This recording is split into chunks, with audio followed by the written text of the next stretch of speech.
Diálogo en Panamericana. Una producción del Departamento Periodístico de Panamericana en su mejor estilo.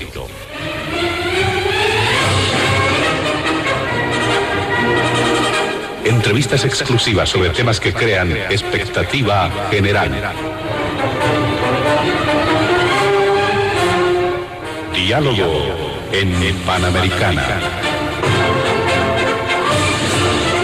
Los sábados al mediodía y cada domingo a las 8 de la mañana. Y en trasnoche a las 24. Quedan ustedes con el staff de periodistas de Radio Panamericana.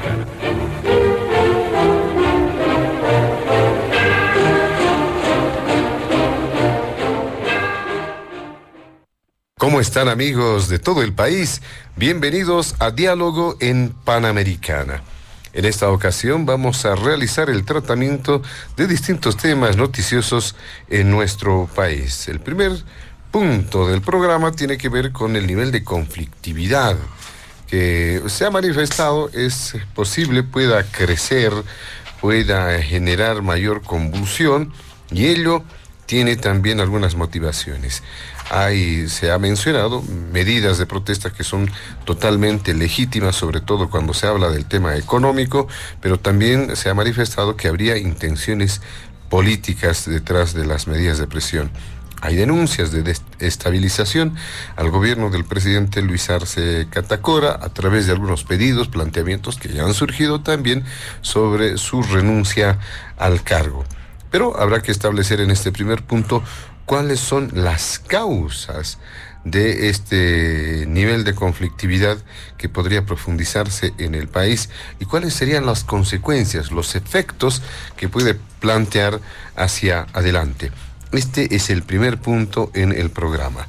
El segundo tiene que ver también ya más preciso sobre el escenario político a propósito de las perspectivas y cálculos que existen de parte de algunos actores políticos en el escenario, no solamente en el partido de gobierno, sino también en función de aquellas opciones que se están manejando también en sectores críticos, en sectores denominados de oposición. Este es el segundo punto de Diálogo en Panamericana. Y finalmente el tercero, que tiene que ver con las tareas pendientes a propósito del censo de población y vivienda que se ha desarrollado en el mes de marzo, pero se conoce ahora los datos solamente sobre el nivel de población.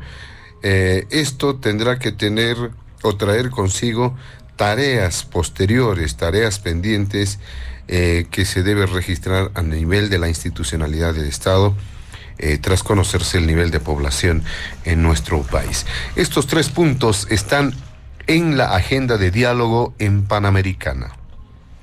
Nuestros invitados especiales de este fin de semana, ellos han participado de un sorteo previo para establecer precisamente el orden también de participación. Por ello, le damos la bienvenida al exdiputado del Movimiento Nacionalista Revolucionario, don Luis Eduardo Siles.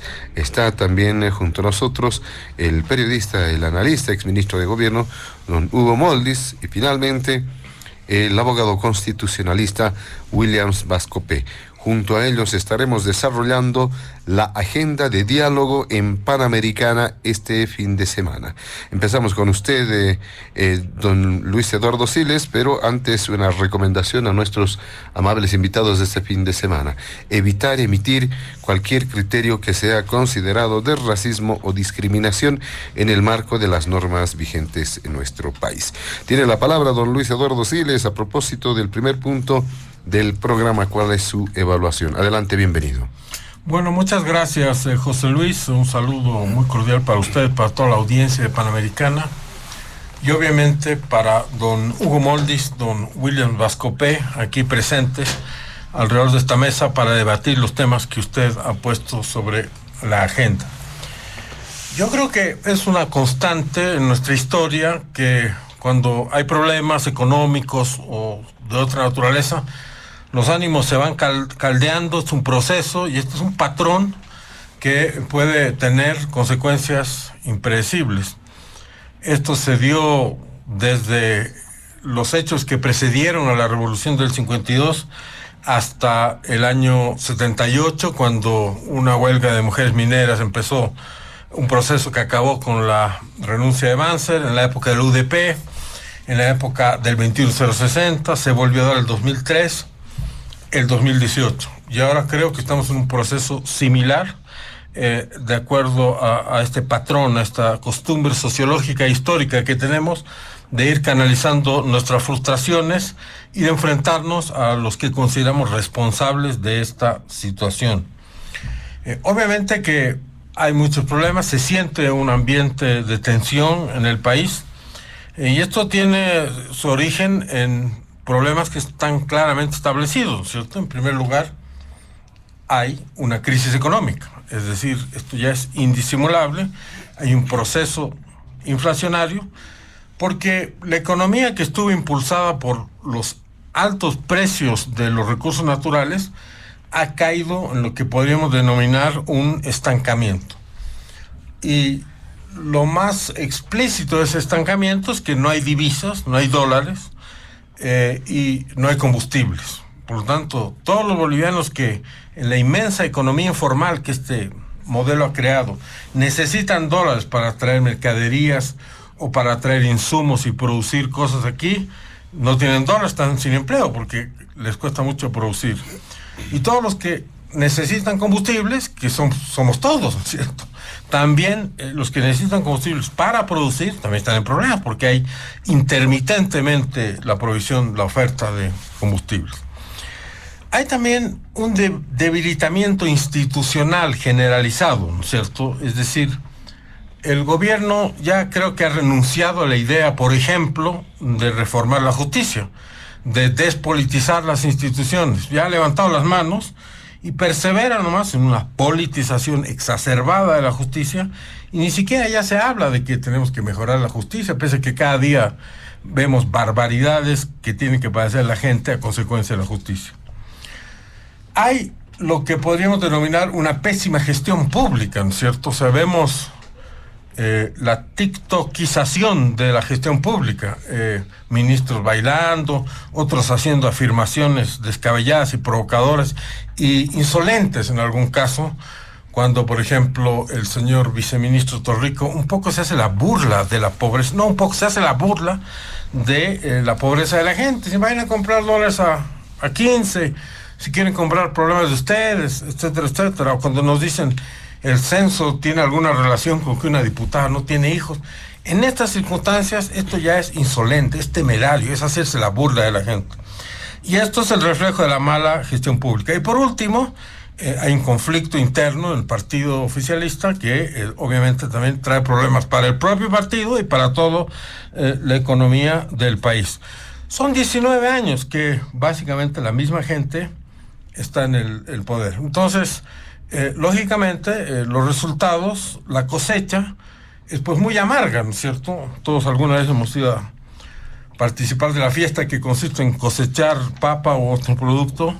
Es una fiesta, pero si las papas están todas feas, están todas podridas, todas chiquititas, o no hay nada que cosechar, que es lo que estamos viendo ahora, pues lo más probable es que hay una gran frustración, y esa frustración ya se siente. Entonces, es normal que haya el nivel de conflictividad que hay, y es absolutamente desconcertante que el manido argumento de decir quieren desestabilizar al gobierno, quieren derrocar al gobierno, sea el utilizado por el oficialismo.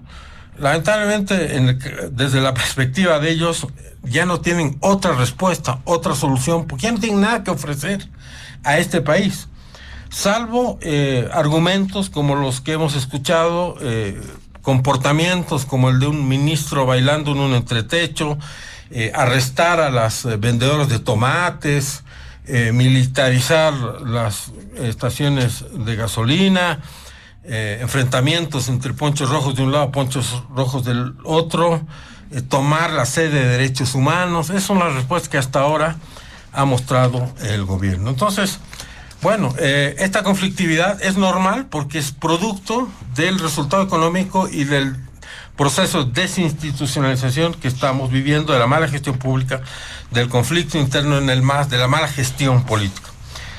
Para concluir esta primera intervención, yo quisiera decir, esto no tiene solución, no es posible encontrar una perspectiva concreta de acción para mejorar esto. Y la respuesta es que es posible, pues, encontrar soluciones, si solo el gobierno tuviera la voluntad política de implementar algún tipo de solución, que no sea echarle la culpa a terceros de cómo están yendo las cosas. Una primera solución es hacer reformas institucionales profundas. Necesitamos en este país emprender, o sea, no desistir en la idea de que hay que reformar la justicia, de que el Poder Judicial tiene que adquirir una independencia, si no, no va a haber confianza ciudadana, no se va a seguir deteriorando el Estado de Derecho, y esto es algo que se aplica tanto a los aspectos económicos como institucionales de una sociedad. Quizás habría que proponer la posibilidad de un diálogo nacional inclusivo, ¿no es cierto? Un diálogo nacional donde estén involucrados todos los sectores de la sociedad, incluidos los de la oposición, para poder trabajar con el país en mente. Necesitamos establecer políticas económicas sostenibles, es decir, políticas económicas que tengan el mediano y largo plazo en la cabeza. Y por último, tampoco tenemos que dejar de soñar que algún día se van a implementar medidas para fortalecer la transparencia y luchar contra la corrupción, o nos vamos a acostumbrar a vivir en el estiércol de la corrupción, banalizándolo, volviéndolo algo normal. Aquí somos así, todos reciben coima, todos son los ladrones, todos tienen comisiones, y eso es así nomás como estamos. Yo creo que no le podemos heredar a nuestros hijos un país que tenga esos problemas tan intensos de valores y de crisis moral. Por lo tanto, se necesita aquí una revolución moral rápidamente. Difícil que la lleven a cabo quienes la han causado, la crisis moral, pero si se trata de empezar a debatir de algunas soluciones, yo creo que las perspectivas de soluciones van por ahí. Mientras tanto, yo creo que los que están protestando porque no les queda otra. Cuando les dicen que no, cuando ellos protestan porque no hay diésel, sale un ministro a decir, no, sí hay. O sea, una cosa medio surrealista, ¿no es cierto? Medio verdad, pero si no hay, estamos viendo filas de gente haciendo fila para que le den diésel. No, sí hay, les dice. Cuando se les señala que la deuda ha alcanzado niveles extremos, la deuda externa e interna, el gobierno dice que tenemos la mejor economía del mundo. Bueno, no es lo que está sintiendo la gente, y cuando la gente sufre como está sufriendo, pues va a salir a crear conflicto. Eso pasa ahora, ya ha pasado antes y va a pasar mañana. Muy bien, muchas gracias, don Luis Eduardo Siles. ¿Qué dice don Hugo Moldis a propósito de este primer punto del programa? ¿En qué contexto? ¿Cómo está la situación? Adelante. Sí, buenas tardes a Panamericana, su gran audiencia dentro y fuera del país. A José Luis, que es el conductor que de manera absolutamente magistral y hábil nos conduce en este intercambio de opiniones, y a veces en este intercambio de tensiones. También un gusto estar acá con Eduardo Siles, con el compañero Vascopé, William Vascopé, para poder abordar diferentes aproximaciones que es lógico que tengamos a lo que está sucediendo en el país. Bueno, sobre el primer tema, históricamente este es un país donde la sociedad civil es mucho más fuerte que el Estado. Eso lo decía René Zavaleta desde su época nacionalista hasta cuando asume posiciones ya de izquierda y marxistas. La sociedad civil es más fuerte que el Estado, que tiene su parte positiva y obviamente también su parte negativa, ¿verdad? Positiva en tanto genera espacios, ambientes de múltiples formas de participación de la gente. El boliviano y la boliviana se organizan para todo, ¿sí? Absolutamente para todo. Es un rasgo positivo, aunque ese para todo muchas veces impide la construcción institucional, ¿sí?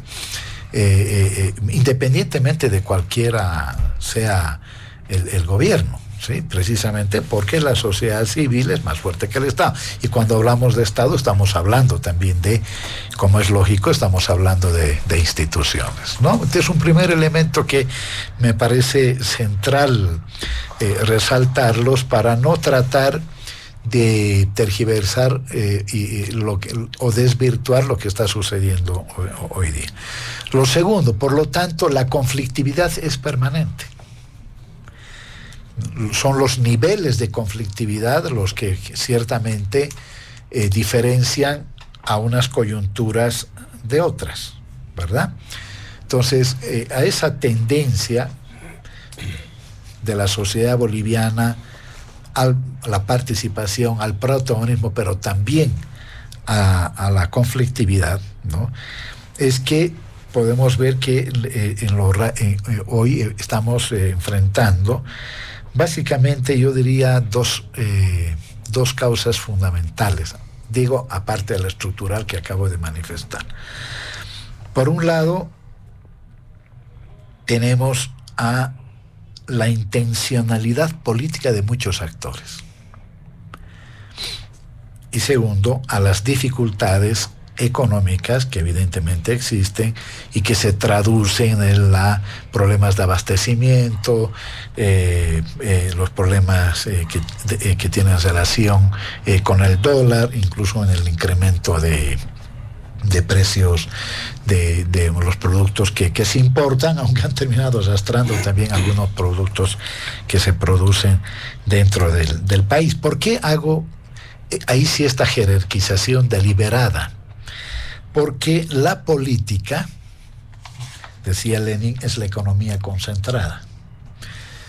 Y porque no se puede separar la política de la economía. No existe modelo económico en el mundo que pueda funcionar en términos regulares, por no decir normales, si hay un cruce de factores políticos extrainstitucionales y que presionan obviamente para modificar la relación de fuerzas. Por lo tanto, la economía no es una abstracción, la economía también expresa relaciones de fuerza, la economía es relacional, tiene que ver con las relaciones que se establecen en la sociedad, pero más de eso, en las relaciones entre la sociedad y el Estado, ¿no? Esto me parece importante señalar porque, por ejemplo, una asamblea legislativa plurinacional cuya política sistemática es el bloqueo, particularmente en el Senado. Y eso no es pues inventarse, ¿no? Las causas de ese bloqueo seguramente podemos tener diferencias, pero un dato de la realidad es que hay un bloqueo, que no aprueban, por ejemplo, no solo leyes económicas, sino leyes también de leyes sociales. Y me temo incluso de que puedan bloquear contratos de carácter estructural, como por ejemplo con la industrialización del litio, pensando que de esa manera, ¿no?, en esa mirada cortoplacista, le hacen daño al gobierno, cuando en realidad lo que terminan haciendo es daño al país, porque en el caso del litio hoy ya están surgiendo otras alternativas de energía limpia, ¿no? Y baterías que ya no utilizan precisamente el litio, ojo, ¿no? Pero siempre tenemos la mirada corta. Bueno, en ese contexto de 1, causas políticas, 2, causas económicas, digo, dificultades económicas, evidentemente hay que agregar un tercero, que es el tema institucional, ¿no? Una suerte de crisis institucional que trata de ser interpretada por muchos como una crisis terminal del Estado plurinacional que se fundó, ¿no es cierto?, en el país, ¿no? Y que los lleva a reivindicar el Estado o esa caricatura republicana que tuvimos desde nuestra fundación.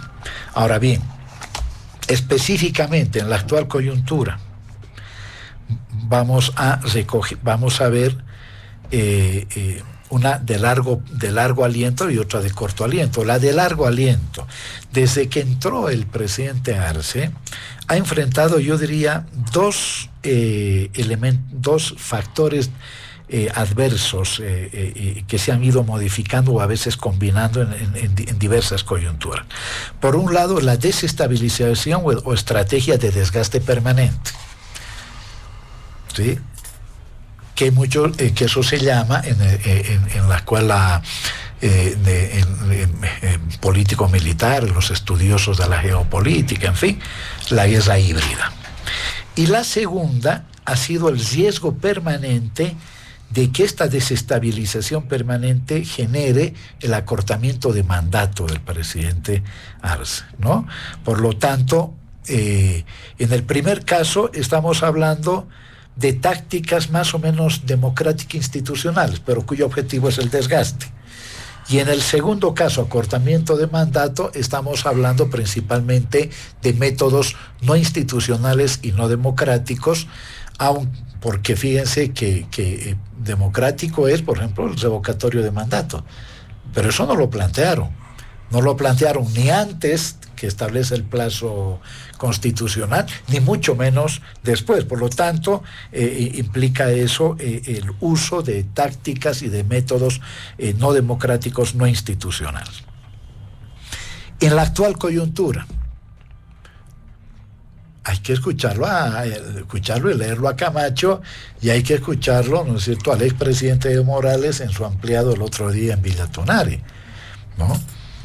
¿Cuál es el objetivo general? La interrupción del proceso de cambio y la destrucción del Estado plurinacional. Claro, eso no lo dice Evo Morales, pero evidentemente no se da cuenta que una acción política de esta naturaleza puede, ¿no es cierto?, terminar interrumpiendo el proceso, que ha sido dura y sacrificadamente recuperado en el bloqueo nacional campesino de agosto contra la señora Áñez, y luego en la victoria electoral de octubre, ¿no? Y esa interrupción implica al mismo tiempo la implosión de los movimientos sociales y del movimiento socialismo, ¿sí? La implosión. Una estrategia que yo lo he sostenido desde el principio, una estrategia de la oposición, particularmente de los laboratorios Made in USA, ¿no? Que apuestan, conociendo a los actores, conociendo que por primera vez hay una bifurcación de liderazgo político y liderazgo institucional que antes estaban concentrados en una misma persona, apuestan a la estrategia de la implosión, la estrategia de la división, la estrategia del enfrentamiento entre unos y otros dentro del campo popular, la ruptura de lo nacional popular, eso hablo de implosión. ¿Cuál es la táctica? Golpes simultáneos en todos los campos, eso es la guerra híbrida. Desde golpes desde la Asamblea Legislativa, golpes político-institucionales, desde la calle, golpes políticos-sociales, desde lo que hemos visto el 26 de junio, un intento de golpe de Estado, una presión internacional de sectores de la ultraderecha latinoamericana, en fin, ¿no? Hay esa realidad que es incontratable. Uno puede o no estar de acuerdo, pero esos son los datos que apuntan, que más bien que expresan la realidad. Ahora, ¿cuál es la tendencia? Y con esto voy cerrando. ¿Cuál es la tendencia? Voy a identificar. Primero, un escenario posible es un golpe duro clásico. Yo no descartaría que lo del 26 de junio, ¿no?, un poco haciendo analogía con lo que pasó con Chile, de Allende, sea el tanquetazo que después termina realmente en un golpe, ¿no? Y voy a sostener una cosa. Steven Levinsky, que es un politólogo norteamericano, liberal, ¿no?, advierte sobre las tentaciones militaristas en América Latina. Ojo, si no lo está diciendo ningún marxista, no lo está diciendo Steven dice sobre el posible regreso de tendencias militares en América Latina. Segundo, el golpe parlamentario. ¿Sí? Tercero, la revolución de colores, ¿sí? De la que habla también este norteamericano Sharp, ¿no? La revolución, el llamado golpe suave, en fin. La revolución de colores, que implica montarse sobre una articulación de microconflictos, de malestar de la gente, aumentar ese malestar a un grado tal en que la salida sea política. ¿Quién es el único que puede hacer eso en este momento? Es el presidente Evo Morales, ¿sí? Articulado con sectores de la ultraderecha boliviana, particularmente asentados en Santa Cruz, ¿sí? No es fácil, ¿no? No es fácil, pero ese es un posible desenlace.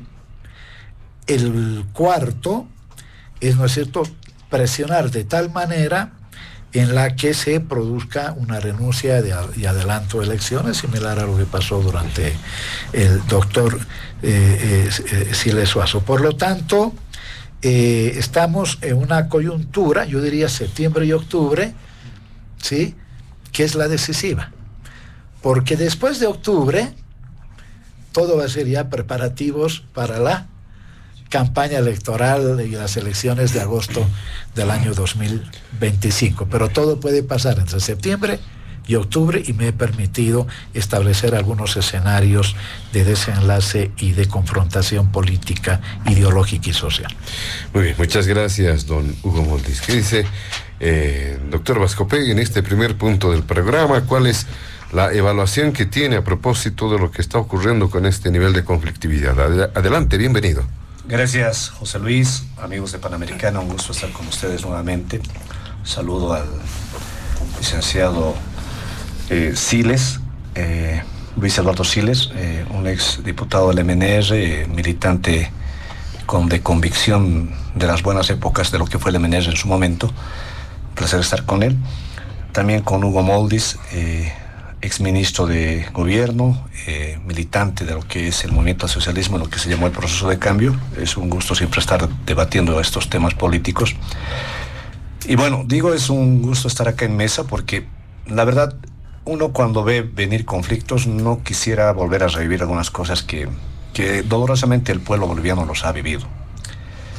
Pero nuestra tendencia siempre va marcada en estas fechas, septiembre y octubre, de manera cartesiana, digamos así, en estas épocas donde el país siempre se muestra incendiaria en conflictos. Es una tradición desde hace ya bastantes años atrás que tenemos eso. Pero bueno, hay siempre una causa y un pero que encuadran por estas fechas, ¿no? ¿Cuál es el nivel de conflictividad, las denuncias de desestabilización que está haciendo el gobierno y qué efectos podrían tener estas, ¿no? Ese es el inicio de este primer punto. Y creo que las causas hay que empezar siempre a ponerlas de nuevo en la mesa, porque después la gente tiene una memoria bastante corta, ¿no? A los políticos les conviene tener que el país a veces tenga su memoria corta, porque hoy en día he ido escuchando de que esto no hubiera pasado si estaba el Evo, esto no hubiera pasado si estaba el presidente Evo Morales, ¿no? Y hay gente que no se da cuenta que quien ha causado en realidad toda esta situación en primera instancia ha sido Evo Morales, con una mala administración de la política y la economía en este país. O sea, a nadie es ajeno que antes del ingreso de Evo Morales, obviamente hemos tenido una crisis bien dura respecto a una forma de política muy clasista y señorial que se estaba llevando. Por eso también Carlos Mesa llega al poder, unos conflictos bien duros el 2003, Sánchez de Lozada sale del país por una crisis económica. En su momento no se tuvo la lectura que en buen momento lo tuvo el MNR. Y el 2003 era otra sintonía de una nueva generación del MNR que tenía otra visión de país, pero que tal vez no se sintonizó con los movimientos sociales emergentes de esa época. Pero bueno, eso fue en su momento. Pasado ese tiempo, obviamente, Carlos Mesa ingresa, y es a partir de ahí, por ejemplo, tenemos entendido que una de las primeras medidas de esas épocas fueron justamente también el tema de estancar y estabilizar y no permitir que el dólar se vaya en el libre mercado. Desde esa época es que se viene el tema de que el cambio de la moneda boliviana se quede en el punto tantos, ¿no es cierto? Pero ya cuando ingresa Evo Morales, hay una suerte de despertar de los movimientos sociales por todo lo que había pasado anteriormente, y creo que muchos simpatizamos con lo que venía, lo que se denominó era el proceso de cambio. Por supuesto que quería la gente pues mejorar su economía, su condición social, su educación, su estabilidad de vivienda, su estabilidad laboral. Había que tener un cambio, y se suponía que el movimiento socialismo representaba eso. Lamentablemente los primeros 4 años fue un romance con el presidente Evo Morales, digamos así, ¿no? Pero después vino ya las infidelidades, los primeros problemas dentro del proceso de cambio, ¿no? Ya la corrupción, se vieron ciertos aspectos bastante que deterioraron la imagen, lo que mismo se denostaba a los neoliberales, el masismo también ya estaba reiterando eso.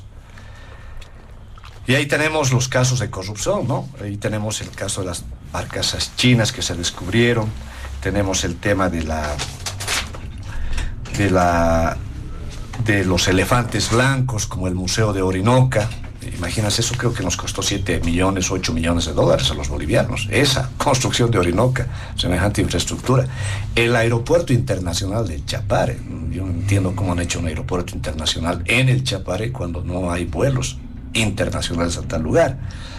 El tema de una sede de una institución internacional también que no se ha ido utilizando, ¿no es cierto? Entonces creo que ha habido un despilfarro de recursos y la corrupción que se enraizó y se encarnó en 2 casos bien emblemáticos. Uno, el tema del fondo indígena, que hizo pecar y hizo corromperse a muchos movimientos sociales y dirigentes. Firma de un ministro, que es nuestro actual presidente, el que daba la autorización para que vayan a cuentas particulares de ciertos dirigentes sindicales del movimiento campesino o del movimiento indígena o de algún movimiento obrero, pero ahí iban las cuentas, los fondos públicos de los bolivianos a una cuenta privada a su pretexto de que iban a hacer proyectos indígenas. Y ahí se empezaron a corromper, pero varios. Ahí es creo que el MAS empieza a comprar lealtades. Creo que esa fue una parte de corromper y comprar lealtades. Eso no fue inocente, ese diseño del fondo indígena. No fue inocente eso. No es que le fueron de buena forma. Ahí hicieron pecar a varios. Y obviamente, cuando el pecador entra con gusto al pecado, no sale más del pecado, ¿no es cierto? Y el otro caso emblemático fue el caso Zapata. Eso sí, fue un caso bastante emblemático que le costó el referéndum a Evo Morales de reelección que pedía, y que se descubrió que una expareja del presidente, y ojo, sin tocar este tema, de que Gabriela Zapata creo que en su momento fue menor de edad. Y eso es un tema que hasta el día de hoy no se ha aclarado muy bien. Pero el caso Zapata fue emblemático, porque ya vino el tema de la derrota de Evo Morales ante una reelección que pedía, y que pues después Evo Morales no lo respetó. Esto, digamos, como una radiografía pasada de lo que nos estamos olvidando. Vamos al de hoy. Yo creo que Arce Catacora continúa una política que no ha sabido enrumbarla, porque en realidad hay un mal ahí de Arce Catacora. Y es llevar adelante una suerte de un Estado supuestamente socialista, plurinacional, digámoslo así, pero invasor de las libertades del ciudadano. No nos olvidemos que la ley de ganancias ilícitas o de legitimación de ganancias ilícitas la querían llevar a rajatabla. Y eso fue una gran derrota que el pueblo boliviano le dio y no quisieron aceptar, pero después ya empezaron a diseccionar esa intención y lo pusieron por decreto, por otra ley disimuladamente, hasta que ahora tenemos una suerte de ley que permite inclusive al ministro de Justicia ser juez y parte en algunas cosas, y que eso seguramente más a futuro se va a discutir. Pero ya Arce Catacora entra con una suerte de autoritarismo, y creo que mal siguiendo las políticas insanas de Evo Morales. Pero aquí también se va descubriendo los casos de corrupción en el tema del proyecto de litio, se va descubriendo en yacimientos la intervención de ciertos familiares del presidente Arce Catacora, y es casi, en realidad, algo común dentro del MAS el arrastrar de manera bastante obscena casos de corrupción y que no han sabido pararla. Pero más allá de eso, lo que hereda Arce Catacora es todo lo que inició Evo Morales y que hoy en día lo tienen que compartir ambos gobiernos, Arce Catacora y Evo Morales, porque son el MAS. Y es la mala administración de la cosa pública, el despilfarro de la bonanza del gas, el despilfarro en elefantes blancos, en suntuosas obras que nunca se iban a llevar a ser de provecho boliviano, del pueblo boliviano, y que en realidad hoy en día los bolivianos la estamos pagando. La ausencia de dólares en el mercado, que afecta a todo boliviano que se dedica al comercio, a la importación o exportación, realmente ha hecho de que muchas cosas empiecen a subir en el país. Entonces creo que la falta de dólares es una situación, un fenómeno que está haciendo que obviamente el mercado, el libre mercado que se tiene hoy en día, vaya, no sé si especular, pero vaya a mostrar y reflejar la realidad de una economía bastante disfrazada y de burbuja que teníamos. Hoy en día, más que nada, el tema de la subvención de los hidrocarburos nos está lacerando. Y eso en su momento Morales no supo tomar la medida de manera más atinada, adecuada. O que en su momento trataron de subir, hubo una movilización, lo hicieron bajar a los 2 días. Recuerdan que con ese decreto García Linares, el que lanzó, Evo Morales estaba fuera del país, no se animó a mandarlo.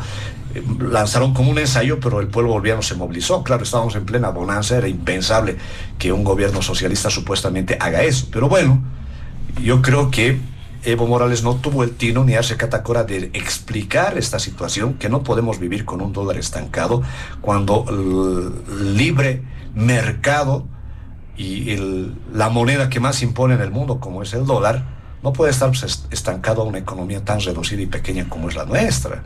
Y eso ha sido una gran irresponsabilidad del gobierno de Evo Morales y de Arce Catacora. Y en ese contexto tenemos ahí también la iliquidez del Estado, porque nos está faltando gasolina, la ausencia y la escasez también del diésel. Escuchaba datos de que nosotros importamos un 56%, creo, de la gasolina que consumimos, y un 85%, creo, de diésel. Es decir, la dependencia entre gasolina y diésel especialmente es muy fuerte para traer la importación, y que el Estado boliviano en este momento le va a ser muy duro llegar hasta fin de año con este tema de la subvención. Y tratar de lanzarlo en un referéndum, esas 2 preguntas, más la reelección, si es posible de manera indefinida o intermitente de un exmandatario, yo creo que eso va a conflictuar peor. Miren, a este tema de no asinceramiento de los gobiernos socialistas últimamente que se han tenido, de decir que nuestra economía no era de las mejores y deberíamos haber discutido el tema de la subvención, ya yo creo que es una falta de comunicación y un ensimismamiento dentro de su mismo gabinete de no sacar a discutir estos temas con la gente importante de este país. Se ha reducido el MAS, y hablo de Evo Morales y Arce Catacora, en solamente hablar con sus movimientos sociales, que son eso, movimientos populares sociales, que pueden tener una legitimidad, una fuerza, sí, pero también se tiene que dar mucha preeminencia e importancia a los bloques empresariales, productivos y económicos de este país, que no necesariamente son los empresarios privados de la CAINC o de la agroindustria boliviana, que también son gente de Occidente en La Paz, constructores, importadores, que se los tiene que preguntar, ¿por qué siempre los movimientos sociales? Mire, el MAS, por cerrarse en el fanatismo sindical, porque ese fanatismo sindical se ha convertido después en fascismo sindical, porque es aquí, ha habido golpe, estos son golpistas, estos son de la derecha, la ultraderecha, y está muy mal esa calificación. ¿Qué ocurre acá, José Luis? El nivel de conflictividad va a subir en cuanto haya 2 factores. Uno, siga la escasez de diésel, el de gasolina en su momento, y en cuanto no haya dólares. Y a eso hay que agregar un gran conspirador dentro del mismo MAS, es el mismo Evo Morales, que ahora ha visto el momento de ir a golpear al gobierno y entrar a que de alguna forma no pase de octubre. Yo lo veo por ahí. ¿Sí? Hoy Evo Morales, bueno, ayer viernes Evo Morales, y hoy seguramente debe estar en una gira, están en su congreso, y ayer yo apreciaba en viernes lo que él decía. Vamos a ir a despertar al pueblo boliviano, refiriéndose que entrarán al alto, ¿no es cierto? Ahora veremos si entrarán al alto. José Luis, el nivel de conflictividad se va a ir inflamando más aún, dependiendo cómo se encara el tema económico, la escasez de diésel y hidrocarburos, y dependiendo del grado de beligerancia que tenga Evo Morales. Y ojo, pero aquí también no es Evo Morales, sino también yo creo que los sectores que están pidiendo justamente que se respete el tema, lo que fue el censo, ese censo que no ha reflejado en absoluto, creo, la realidad de este país. Yo creo que eso es una discusión muy dura y el conflicto va a subir de tono, acuérdese, en octubre. Muy bien, muchas gracias, doctor Vascope. Vamos a realizar una segunda ronda en en el primer punto precisamente del programa para completar algunas consideraciones, apuntes, observaciones que quieran realizar nuestros invitados, pero solamente les pedimos ser más breve ahora en esta segunda ronda. Empezamos con usted, don Luis Eduardo Siles, adelante. Bueno, yo quisiera empezar por expresar mi solidaridad aquí con don Hugo Moldis, porque él está en una situación muy difícil, ¿no es cierto?, de defender una situación económica, política, institucional que es muy difícil de defender, pero él está en ese lado de la acera y lo hace con los recursos que tiene a su disposición a nivel retórico, en fin. Y en eso caen algunas contradicciones. Dice que la Asamblea Nacional está bloqueando, pero al mismo tiempo reivindica y glorifica los bloqueos que se hicieron en contra de Yanine Áñez, que entre otras cosas provocaron 40 muertos producto de la falta de acceso al oxígeno. Yo creo que todo tipo de bloqueo es realmente un instrumento nocivo para la convivencia y totalmente destructor. Coincido, sí, cuando dice que Lenin dijo que la economía es lo más importante, que es donde se concentra. Bueno, apelando a una cita más reciente, es muy conocida la frase del asesor de Bill Clinton, James Carville, cuando dijo, es la economía estúpido, ¿cierto? Y esto incluso hay un libro con ese título, etcétera. Eso es lo esencial aquí. ¿Y cómo está la economía? La economía está pues destruida después de todos estos años de masismo. El masismo en 2006 recibió un país que tenía reservas de gas, gracias a lo cual tuvieron 120.000 millones de dólares, de los cuales no queda nada. Quedan canchas de césped de plástico, la Casa del Pueblo, elefantes azules que no funcionan, como la planta de urea, aeropuertos, como ha citado el doctor Vascope del Chapare, que para qué servirá, debe servir para exportar droga, porque si no, turistas no sirve. Es un aeropuerto internacional. Recibieron un país que tenía reservas internacionales, no hay reservas internacionales. Recibieron un país que tenía áreas protegidas, no hay áreas protegidas. Recibieron un país que era optimista, que tenía fe, y están en este momento entregando un país destruido, no solo la economía, sino la institucionalidad. Y podemos seguir, ¿no es cierto? La deuda externa está llegando a un récord mundial, la deuda interna igual. Recibíamos 6.000 millones de dólares en el 2014 por el concepto del gas, estamos en menos de 2.000, ya no vamos a exportar gas, han destruido la industria hidrocarburífera, han perdido el mar, han roto todo, han desinstitucionalizado todo. Solo falta que se dividan los padres contra los hijos, y de hecho eso más están estimulando. Cuando vemos esta ley donde pretenden que se jubilen ciertas profesiones obligatoriamente, han salido, estimulados por el oficialismo, estudiantes de diversas universidades a decir que se jubilen de una vez. O sea, han salido hijos contra padres. Realmente esto es lo que es el movimiento al socialismo, es la división y el fomento al odio y la confrontación. En ese contexto, pero sobre todo por el tema económico, es lógico pues que muchos piensan en que ojalá se acabe este gobierno. Esto no estoy diciendo nada extravagante. Algunos pensarán que se acabe por una vía, los otros por la otra vía, o los otros por la otra vía, pero que esta situación tiene que cambiar, porque si no nos vamos a morir todos de hambre. Va a colapsar sencillamente toda institucionalidad económica. Y todos los días hay malas noticias. Leí ayer un informe de la Secretaría de Trabajo de los Estados Unidos, que dice que el zinc que exportamos, todavía en temas mineros estamos relativamente no tan mal, pero existen posibilidades de que haya sanciones al zinc boliviano, porque el zinc se utiliza en la fabricación de indio, que es un compuesto mineral en Corea del Sur para hacer pantallas, etcétera. Y se ha establecido a nivel internacional que se hace con mano de obra infantil, es decir, que la cantidad de niños que trabajan en las minas de Oruro y Potosí viola cualquier norma internacional y ha llamado la atención ya a nivel mundial. Hasta eso puede concluir en que ya no exportemos zinc, porque estamos utilizando niños como esclavos, como en el África.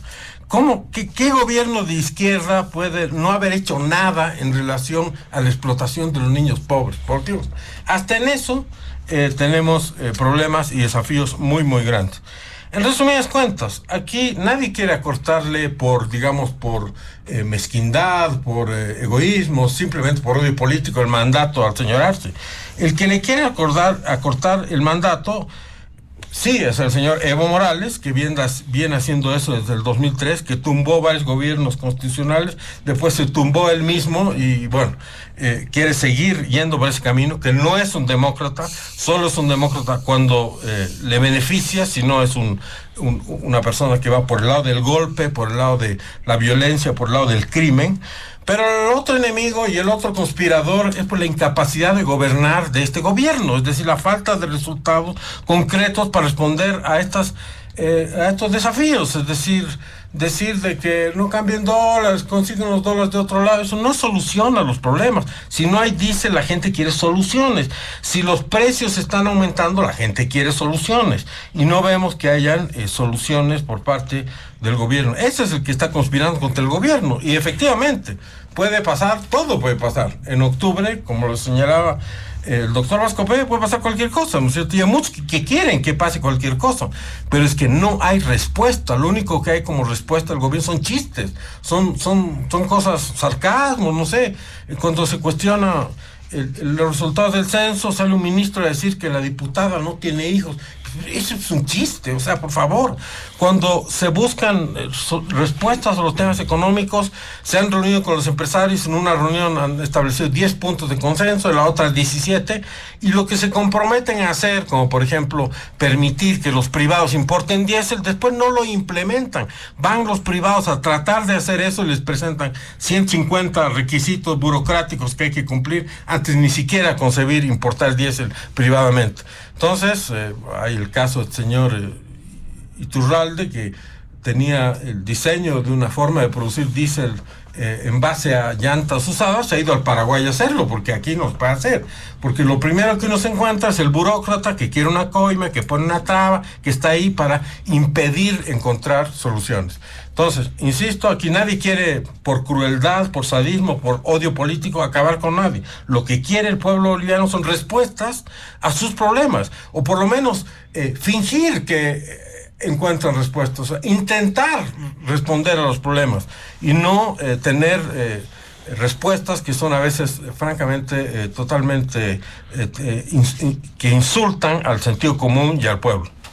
Muy bien, muchas gracias, don Luis Eduardo Siles. También, don Hugo Moldis, cerrando este primer punto, algunas puntualizaciones y apuntes. Sí, después de haber escuchado al demócrata Eduardo Siles, ¿no?, que quiere democracia cuando le conviene y que alienta en los hechos golpe cuando no le conviene, porque eso es lo que ha hecho, que no es sorprendente. Ojo, en la historia del MNR está Banzer, ¿no? Está en la revolución. Está Banzer, Falange, ¿no? Víctor Paz, el 21 de agosto de 1971, para ir a contramarcha de un proceso de emergencia popular, obrera y campesina que se tradujo, por ejemplo, en la Asamblea del Pueblo y en un gobierno patriótico militar como el de Torres, ¿no? Asamblea Popular. Claro. Y después, que rompió después con el bancerismo, etcétera, esa es otra historia.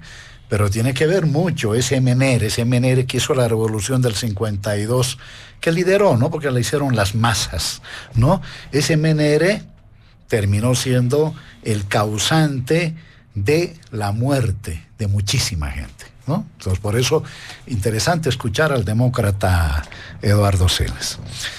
Y además de eso, interesante escuchar que, fíjense, ¿no?, que llama a respetar la institucionalidad, y en los hechos lo que viene a hacer es alentar de manera absolutamente clara la interrupción del orden democrático y de la presidencia de Luis Arce.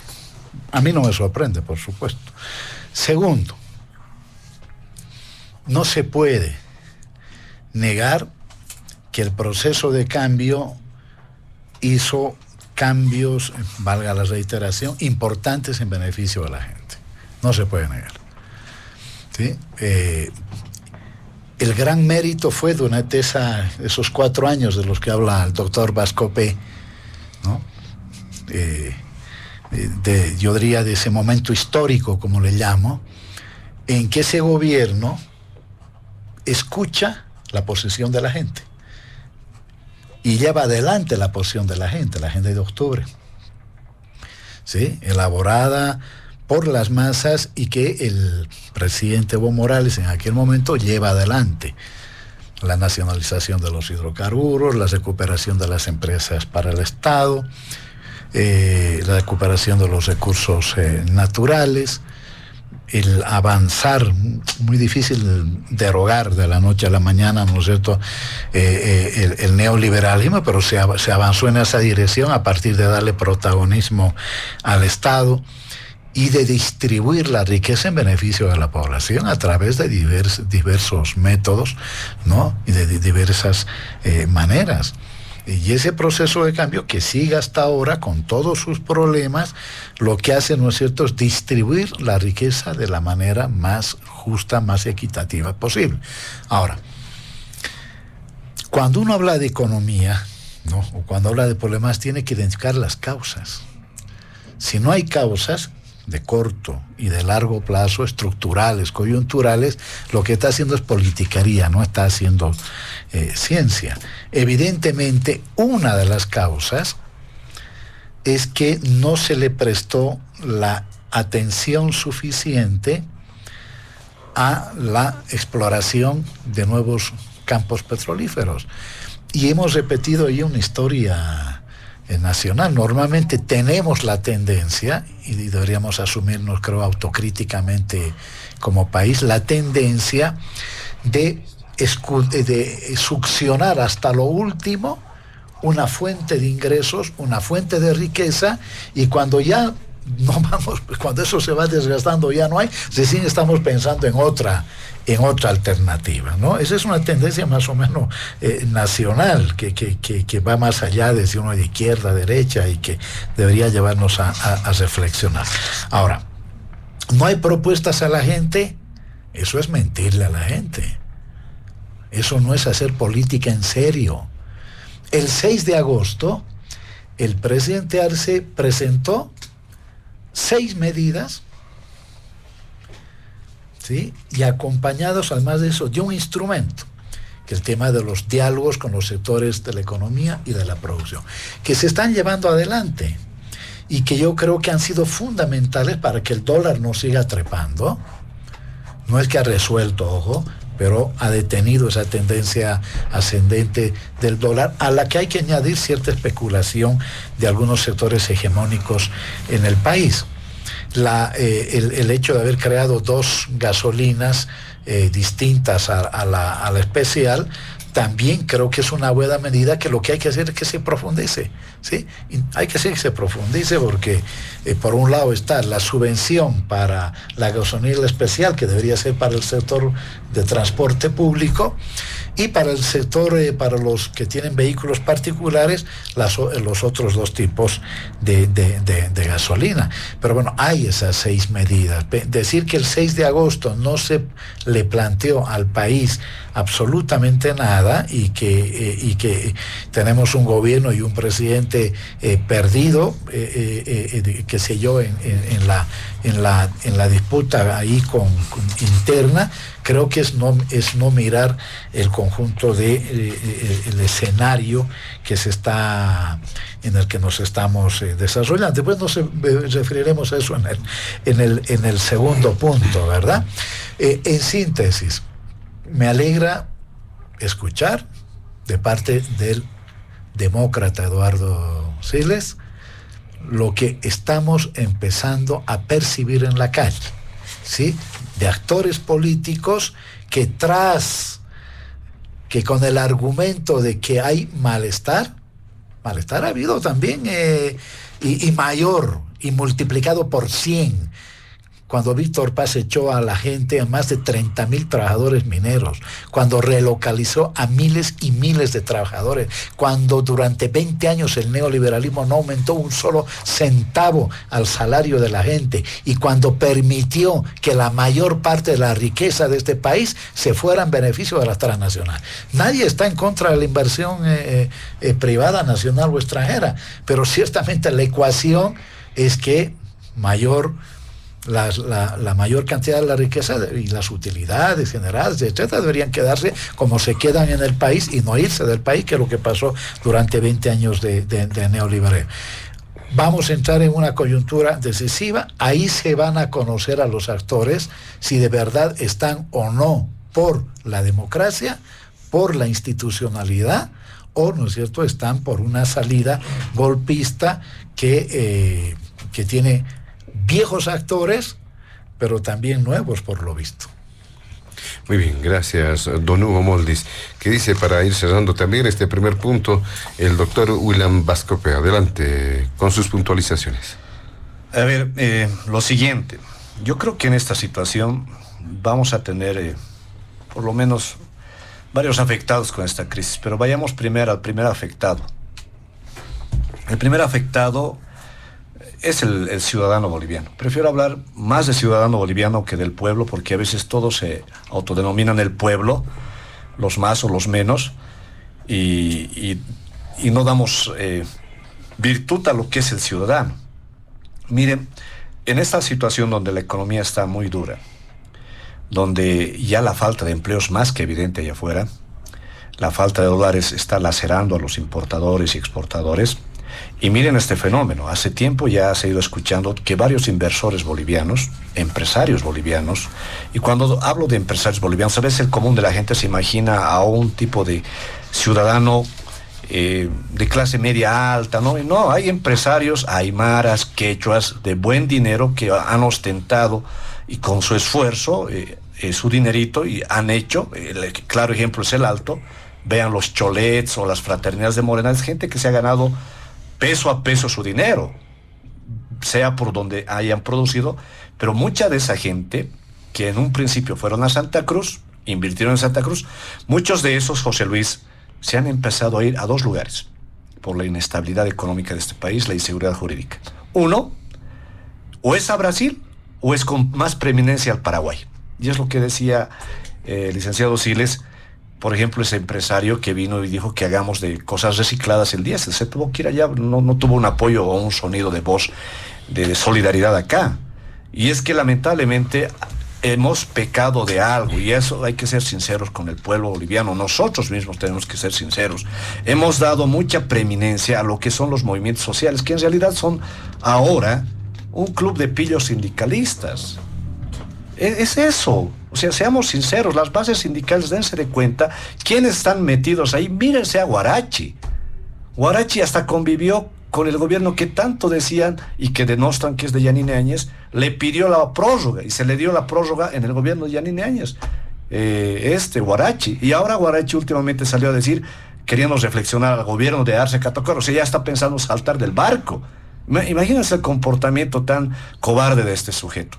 Y como este tipo, hay varios en los movimientos sociales. Entonces, si el MAS realmente quisiera recuperarse, tendría que purgar a muchos de esos, lo que significaría se quedaría sin nada. Lamentablemente hay algo que tenemos que criticarnos, creo nosotros los bolivianos, es haber dado mucha preeminencia a dirigentes sindicalistas que viven de eso, desvirtuando el movimiento obrero, que no era para convivir con el poder, era luchar contra el poder, no encamarse, ser el poder y de paso estar en actos obscenos de corrupción, ¿no es cierto? Imagínense ese dirigente que entró era director de una entidad estatal, no me acuerdo su apellido, creo que, no voy a decir el apellido porque no me acuerdo, sería responsable, pero al tipo se lo tuvo que sacar porque era un tipo acosador. O sea, imagínense eso. Hay gente de esa talante dentro del gobierno y que desde Evo Morales se ha socapado y se ha ido hasta el día de hoy haciendo eso. Ahora, esa degeneración ha hecho pues, que se despierte una bronca del ciudadano boliviano. Y en esta situación, la víctima, que es el ciudadano boliviano, va a tener que afrontar esta crisis económica y ha entrado a una espiral de que lo económico en ciertos momentos, pese a esta escasez de gasolina, de diésel que se da, este tema de la falta de dólares, está la subida de la canasta familiar, José Luis. Si te das cuenta, el quintal de arroz antes estaba entre 290 a 300 bolivianos. Hoy está en 400 bolivianos el quintal. Las verduras han subido 4 a 5 bolivianos más. Vayan a los mercados populares mañana. Entonces, el afectado es el ciudadano boliviano. Ahora bien, ¿a quién le fascina tener este escenario? ¿Quién está desesperado por volver? Es pues este conspirador de la democracia que ha sido Evo Morales. Nos hemos equivocado los bolivianos en su momento en haber creído a un sujeto que salía del fascismo sindical en que iba a ser un demócrata. Ahí debemos hacer un mea culpa, por lo menos quien habla, porque se creyó en este tipo. Miren, antes podíamos haber denostado a los neoliberales, sí, por todo lo que se hizo, es cierto, su corrupción, sus pasanacos y todo es cierto, pero hay algo que siempre se veía de dos cosas de virtudes que tenían los neoliberales. Perdían, bueno, se respetaba y esperaban su turno a la siguiente elección para que entren de nuevo al ruedo político. Había coteos, es cierto, pero por lo menos eran pues respetuosos de la institucionalidad democrática. Hoy en día el MAS se ha convertido en un cuadro fascista que entra y la democracia lo usa y levanta la Constitución cuando le conviene y cuando no, se lo viola a la Constitución de la peor forma. Un primer ejemplo de violación a la democracia ha sido cuando en un 21 de febrero se le dice no del 2016 a la reelección y de la manera más cobarde se va a un tribunal constitucional y estos infames del tribunal constitucional, esos magistrados de esa época, le dicen que hay derecho humano a reelegirse. De ahí ha comenzado una fractura de lo que fue la paz social a lo que ahora estamos viviendo. Y el desenfreno total fue el 2019, cuando Evo Morales tuvo que salir escapando porque la gente estaba cansada de él. Ahora bien, hoy, ¿acaso hemos podido realmente bajar los ánimos a ese fascismo sindical? No, le damos más preeminencia. Y Evo Morales está más animado hoy en día en hacer eso. Miren, el tema de la crisis se ha ahondado más cuando hemos empezado a hablar de las elecciones judiciales. Ahí se ha empezado y ahí uno ve cómo el Tribunal Constitucional ha cambiado de una postura a otra postura. Claro, porque más antes había un coqueteo con el actual gobierno de Arce Catacora. Ha venido el tema del golpe de Estado o autogolpe, el tanquetazo. Obviamente la popularidad de Arce Catacora ha ido bajando, no ha sido el efecto contrario que vaya subiendo, como que la gente se iba a solidarizar con ese supuesto golpe o autogolpe. Pero ya inmediatamente el Tribunal Constitucional saca dos cosas sorprendentes, José Luis. Jáuregui plantea un recurso de inconstitucionalidad como para que el presidente quiera llevar a una reforma de la Constitución de forma parcial. Todos apostábamos, por lo menos los que somos críticos, a que el Tribunal Constitucional le iba a dar un visto bueno. Sorprendentemente, hasta el día de hoy no ha dicho nada de esa acción de inconstitucionalidad, se ha callado sospechosamente. Van al tema de la pregunta del referéndum y el Tribunal Constitucional les rechaza. Y dirán y aplauden, eso es lo que debería hacer el Tribunal Constitucional. Claro, eso siempre debería haber hecho el Tribunal Constitucional. Pero vean detrás de líneas. Ese Tribunal Constitucional ya se ha ido del barco. Ya se ha convertido en un Tribunal Constitucional evista. ¿Y por qué lo digo esto? ¿Recuerdan la sentencia constitucional 1010-2023 que supuestamente inhabilita la reelección indefinida y la discontinua? ¿No es cierto? Como en esta sentencia se dice jurídicamente que Evo Morales no podría volver. Vean la página de la 70 a la 80 de esa sentencia constitucional. En 2 oportunidades, el Tribunal Constitucional, claro, cierra la puerta de adelante a Evo Morales para decirle no puede haber reelección indefinida, pero este tema se podría discutir en sala plena. En resumen, ¿sabe qué dijo José Luis? Lo que acabo de decirle. En una parte dice, muy bien, no va a haber reelección indefinida y no puede hacerse por 2 o 3 veces más candidato. Pero en una parte indica, sin embargo, este tema podría definirse en sala plena. Y nadie se dio cuenta de ese punto.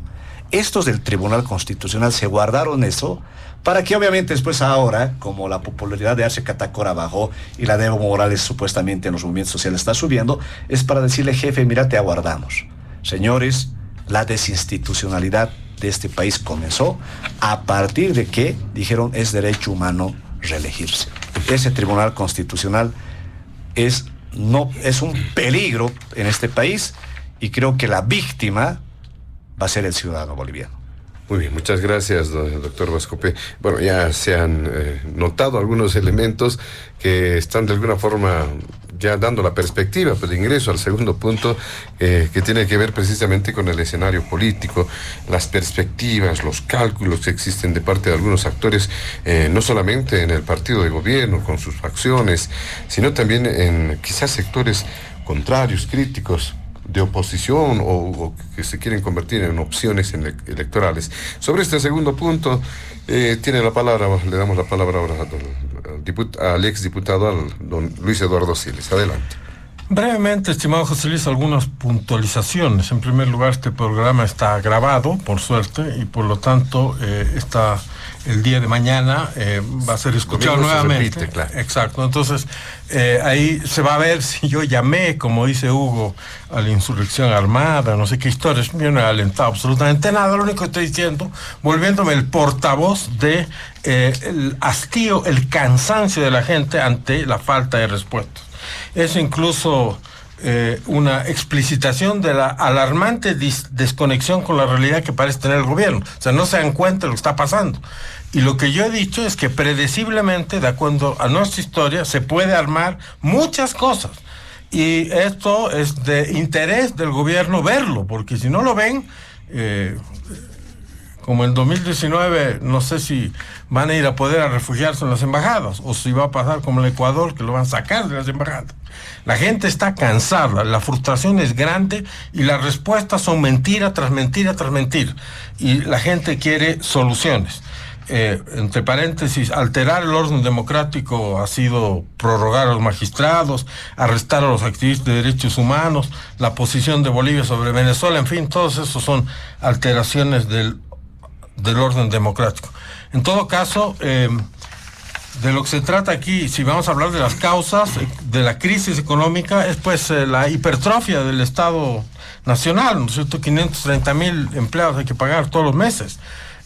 No han habido inversiones en el campo de hidrocarburos, no han habido políticas públicas, no han habido estrategias financieras. Este país necesita de gente que defina políticas públicas y gente que tenga estrategias financieras, no de discursos retóricos políticos.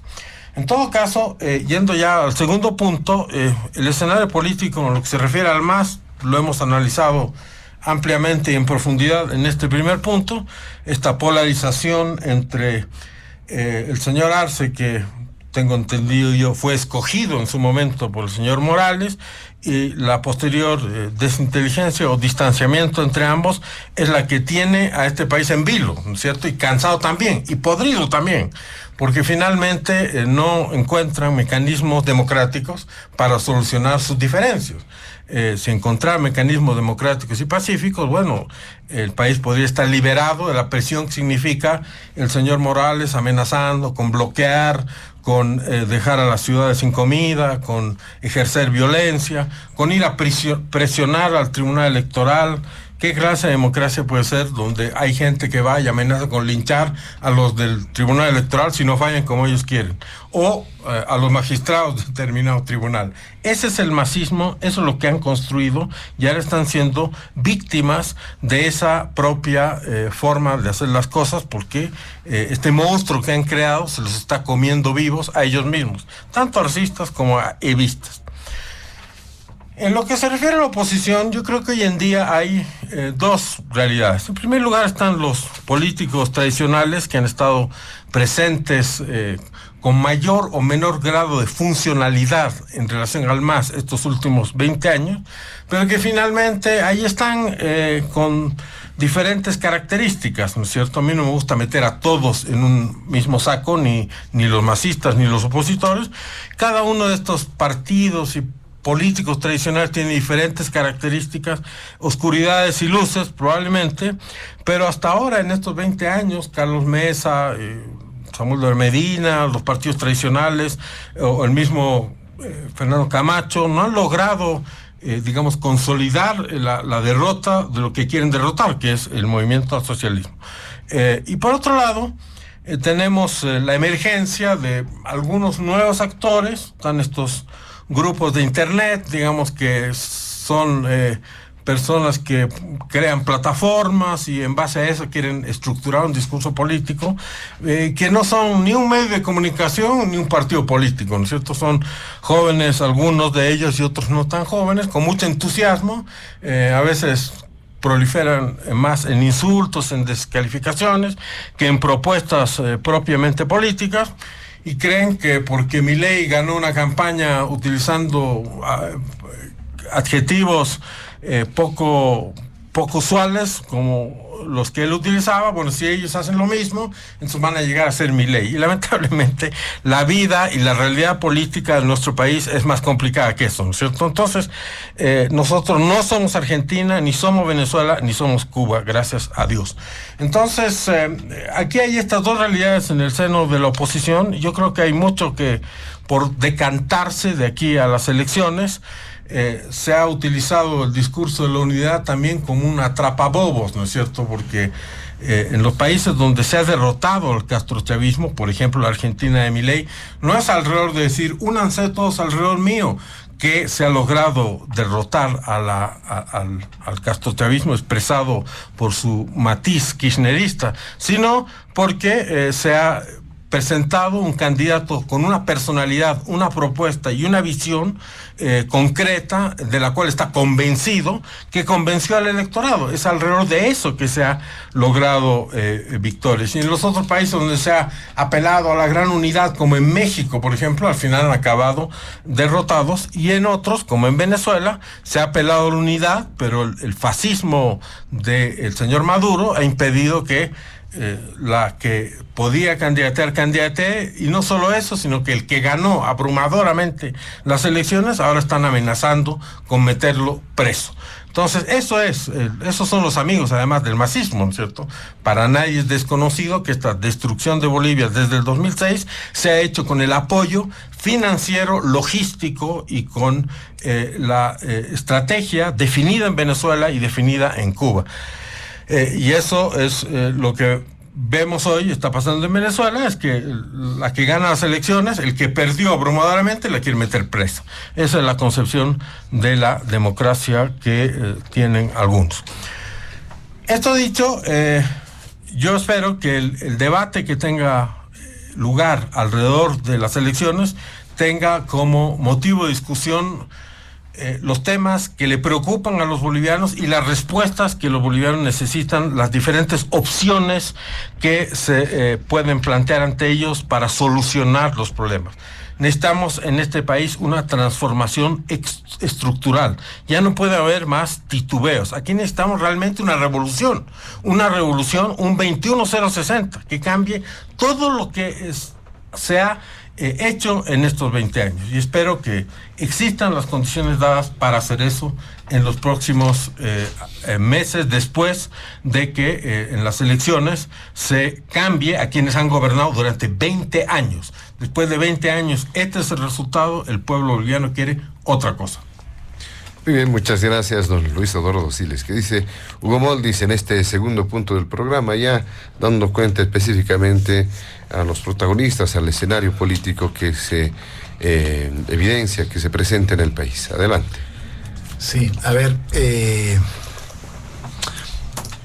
yo diría que hay dos grandes escenarios, ¿no?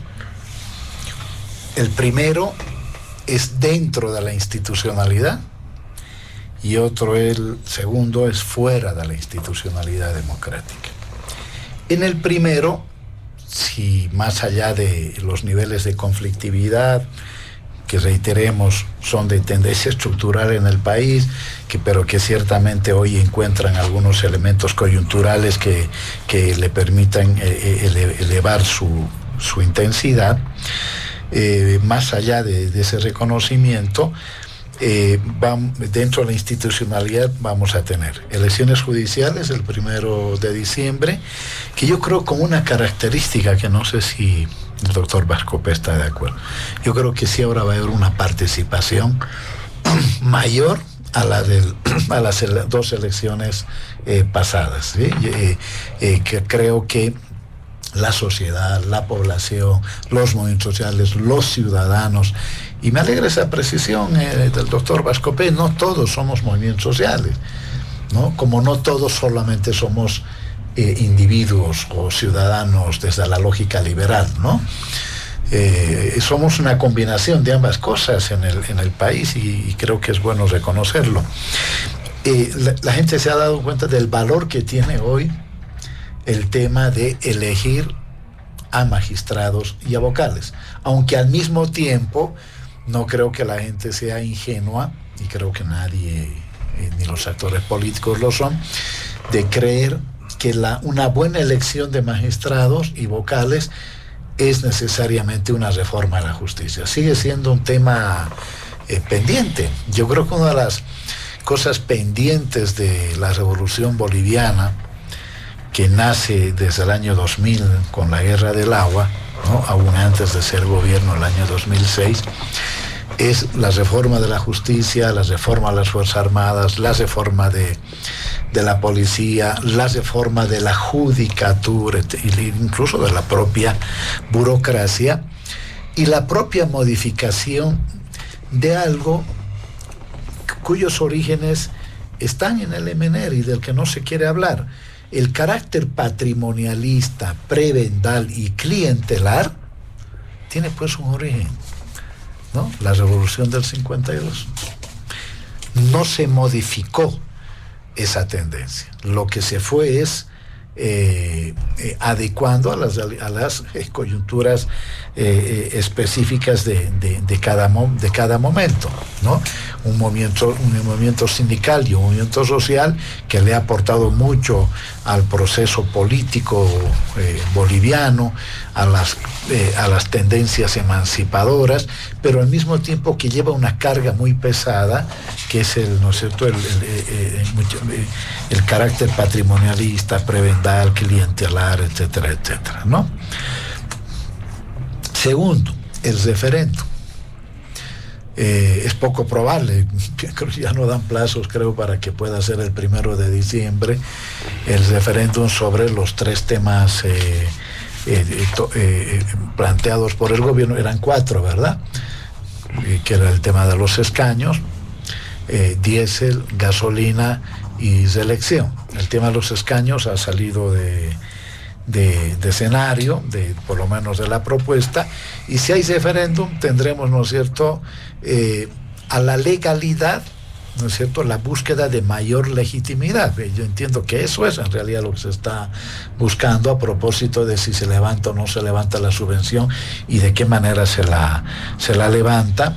Diésel, gasolina, el tema de nuestra dependencia del diésel es muy complicado, genera mucho desangramiento de la economía nacional, y ahí hay un tema que se debe resolver. Y tendremos elecciones generales en agosto del año 2025. Eso sí, si la tendencia se mantiene, más bien si hay un respeto a la institucionalidad democrática, no si la tendencia se mantiene. La tendencia hoy es más bien de alteración del orden democrático y del orden constitucional, a lo cual habrá que añadir elecciones judiciales, referéndum y elecciones generales, el cumplimiento y la aplicación del plan anticrisis que el gobierno ha lanzado y que hoy está siendo profundizado con los empresarios del país, pequeños, medianos y grandes, ¿sí? A través de diversos encuentros en un país donde por sí mismo no es tan fácil generar consenso, pero si uno ve lo que plantea la Confederación de Empresarios Privados, la reacción de la CAO, de la CAINCO, de las cooperativas, de la Federación de Cooperativas Mineras y de las organizaciones sociales, uno lo que puede percibir es que hay un reconocimiento de la crisis, pero al mismo tiempo que hay un reconocimiento del trabajo diario que está desplegando el gobierno para salir de la crisis en las condiciones actuales. Y esas condiciones actuales es que el país ya no exporta la cantidad de gas que exportaba en el pasado, no porque no quiere, sino porque no hay. Segundo, de que evidentemente el arranque del proyecto litio todavía no está a la vuelta de la esquina. Y hago ahí un paréntesis. Salvo de que hayan pruebas, doctor Vascope, yo soy enemigo de meter en la política una tradición norteamericana de hacer política, y es involucrar a la familia, ¿no? Porque mucho se habla, mucho se dice, las redes sociales prácticamente pueden destruir a familias, a políticos, a personas, y creo que hay que tener mucho cuidado. Esa combinación de fake news, como se le llama, noticias falsas, más lawfare, ¿no es cierto?, está siendo muy perjudicial para el desarrollo de las democracias en América Latina. Y digo esto porque lo han hecho conmigo, con mi hijo, con mi hija, etcétera, y creo que eso es algo que ciertamente, por lo menos yo, no soy partidario y trataré de no hacerlo nunca, ¿no? Hay que devolverle a la política las reglas, los valores, los principios de la política. Bueno, cierro ese paréntesis. Ahora bien, yo decía, vamos a tener mayor participación en las elecciones judiciales, vamos a tener, si se hace el referéndum, una expresión de la democracia intercultural. Si la gente tiene que hablar, no hay que tenerle miedo a que la gente hable. Y puede ser que incluso los resultados no sean los esperados por quienes lo están impulsando, pero será la voluntad democrática del pueblo en las urnas. Sí veo dentro de el escenario institucional, dentro de la institucionalidad, una fragmentación de lo nacional popular. Está claro de que unos pueden tener más seguidores, otros menos, pero hay una fragmentación de lo nacional popular. El quiebre al interior del MAS no es algo que precisamente deba alegrar a nadie que no esté, a nadie que esté con los intereses populares y nacionales, porque eso se va a traducir en las urnas y eso que se traduzca en las urnas puede ser no necesariamente favorable al campo popular. Yo lo he planteado aquí Eduardo Siles. Necesitamos otro 21060. Para los jóvenes que nos están escuchando, 21060 significa desempleo, relocalización, reducir el tamaño del Estado, y reducir el tamaño del Estado implica no solamente afectar a la gente que hoy trabaja en el sector público, porque ojo, tiene un efecto reproductor, es menos circulante en la calle, menos plata en la calle, es decir, mayor crisis. 20 años de neoliberalismo generaron esa crisis, es entregar nuestros recursos a las transnacionales para que se lleven la mayor parte tanto de recursos como de plata fuera del país. Eso es, ojo, 21060, ¿no? Entonces, y bueno, felizmente tenemos hoy una oposición que, a pesar del escenario complicado en el que se está, no tiene propuestas alternativas que no sea regresar al pasado, y por lo tanto eso no es pues alternativo. Interesante lo que digo, necesitamos un 21060. El 21060 no es una propuesta ni de presente ni de futuro, es una propuesta de pasado, retorno al pasado, ¿sí? A ese pasado que muchos hemos conocido. El otro escenario, decía, es desde fuera de la institucionalidad, y ahí nuevamente planteo como escenario muy riesgoso para la democracia, en fin, el acortamiento de mandato del presidente Arce. Y lo más grave, ¿no? Porque lo primero es grave, pero tiene una consecuencia que también es grave, es generar efectos en la economía nacional adversos.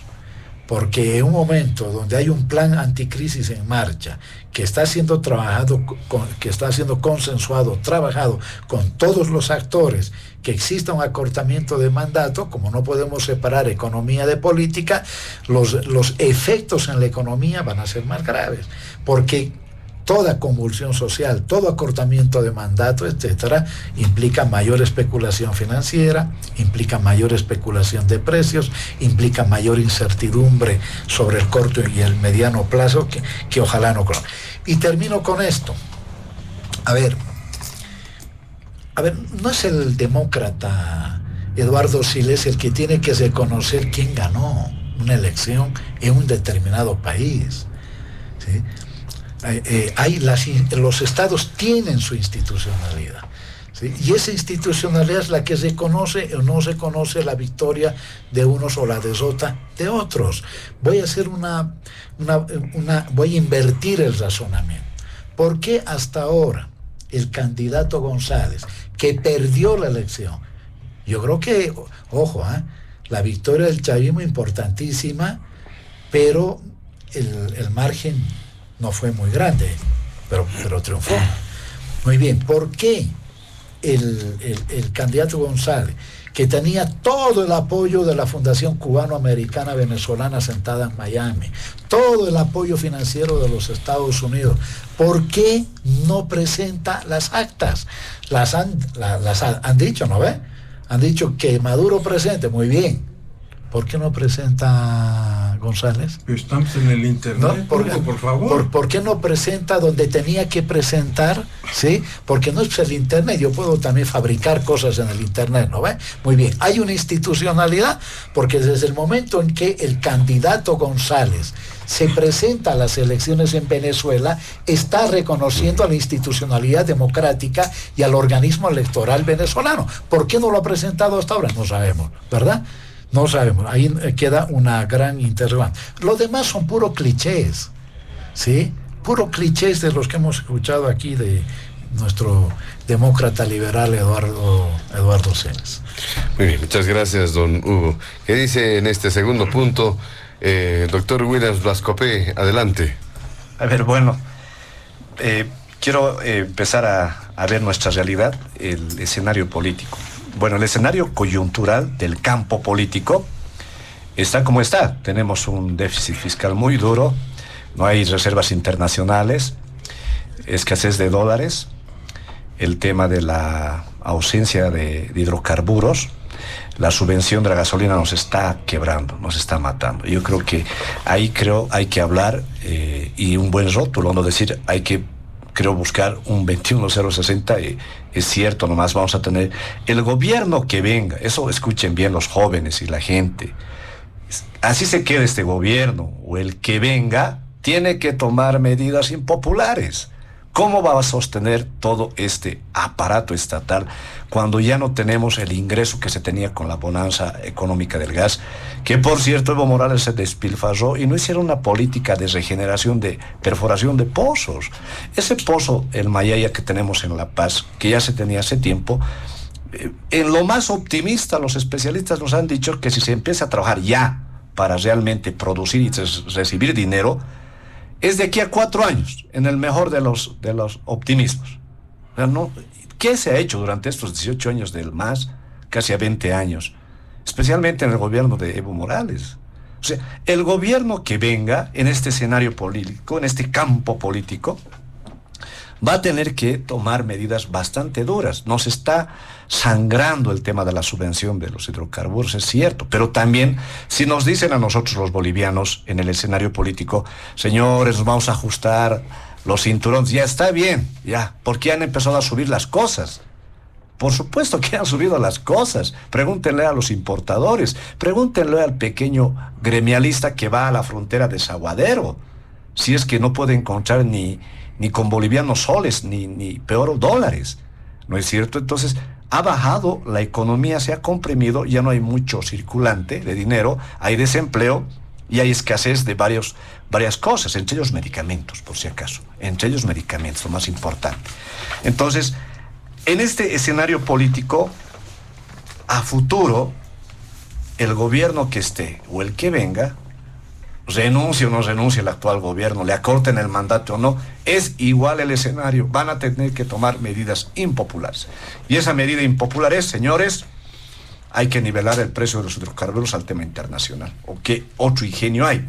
Porque si el Estado nos dice, señores, vamos a un referéndum a preguntar, ya, vamos a ver, vamos a preguntar. Pero señores, también sería bueno que nos pregunten lo siguiente. Si estamos de acuerdo en mantener 17 ministerios aún, ¿por qué nos recorta el Estado a la mitad? Bajemos a 8 ministerios, pues. Ya, bajemos a 8 ministerios. Son 600,000 funcionarios públicos del nivel central, más o menos. Bajen a la mitad, a 300,000. Y 300,000 afuera, a buscarse la vida como lo hacemos los ciudadanos de a pie. 65 empresas estatales a 70, creo. Varias de ellas deficitarias. Quipos. No van a decir que Equipos va a competir con Apple, por favor, en el mercado de los justos. No, no es cierto. Carton Ball, Papel Ball, Enatex que lo han nacionalizado. Ya, está llevando adelante la fabricación de prendas para los militares y las instituciones castrenses, quitándoles esa posibilidad a los microempresarios que bien podían hacerlo. ¿A favor de quién? ¿Quién está en Enatex? La mayoría militantes del MAS. O sea, si no levantas el brazo izquierdo, no entras pues a una de estas empresas, difícilmente.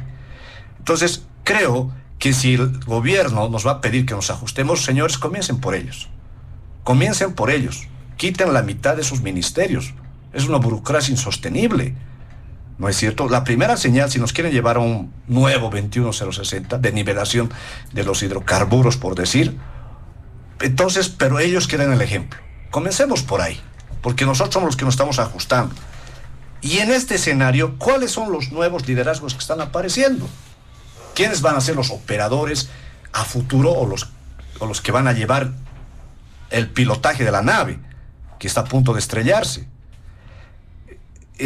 Miren, el oficialismo, ya hemos hablado de Evo y Arce, que están ahí esa disputa. Esa disputa se va a resolver en estos 2 meses y vamos a saber si Evo o Arce se quedan con la sigla y se quedan con la candidatura.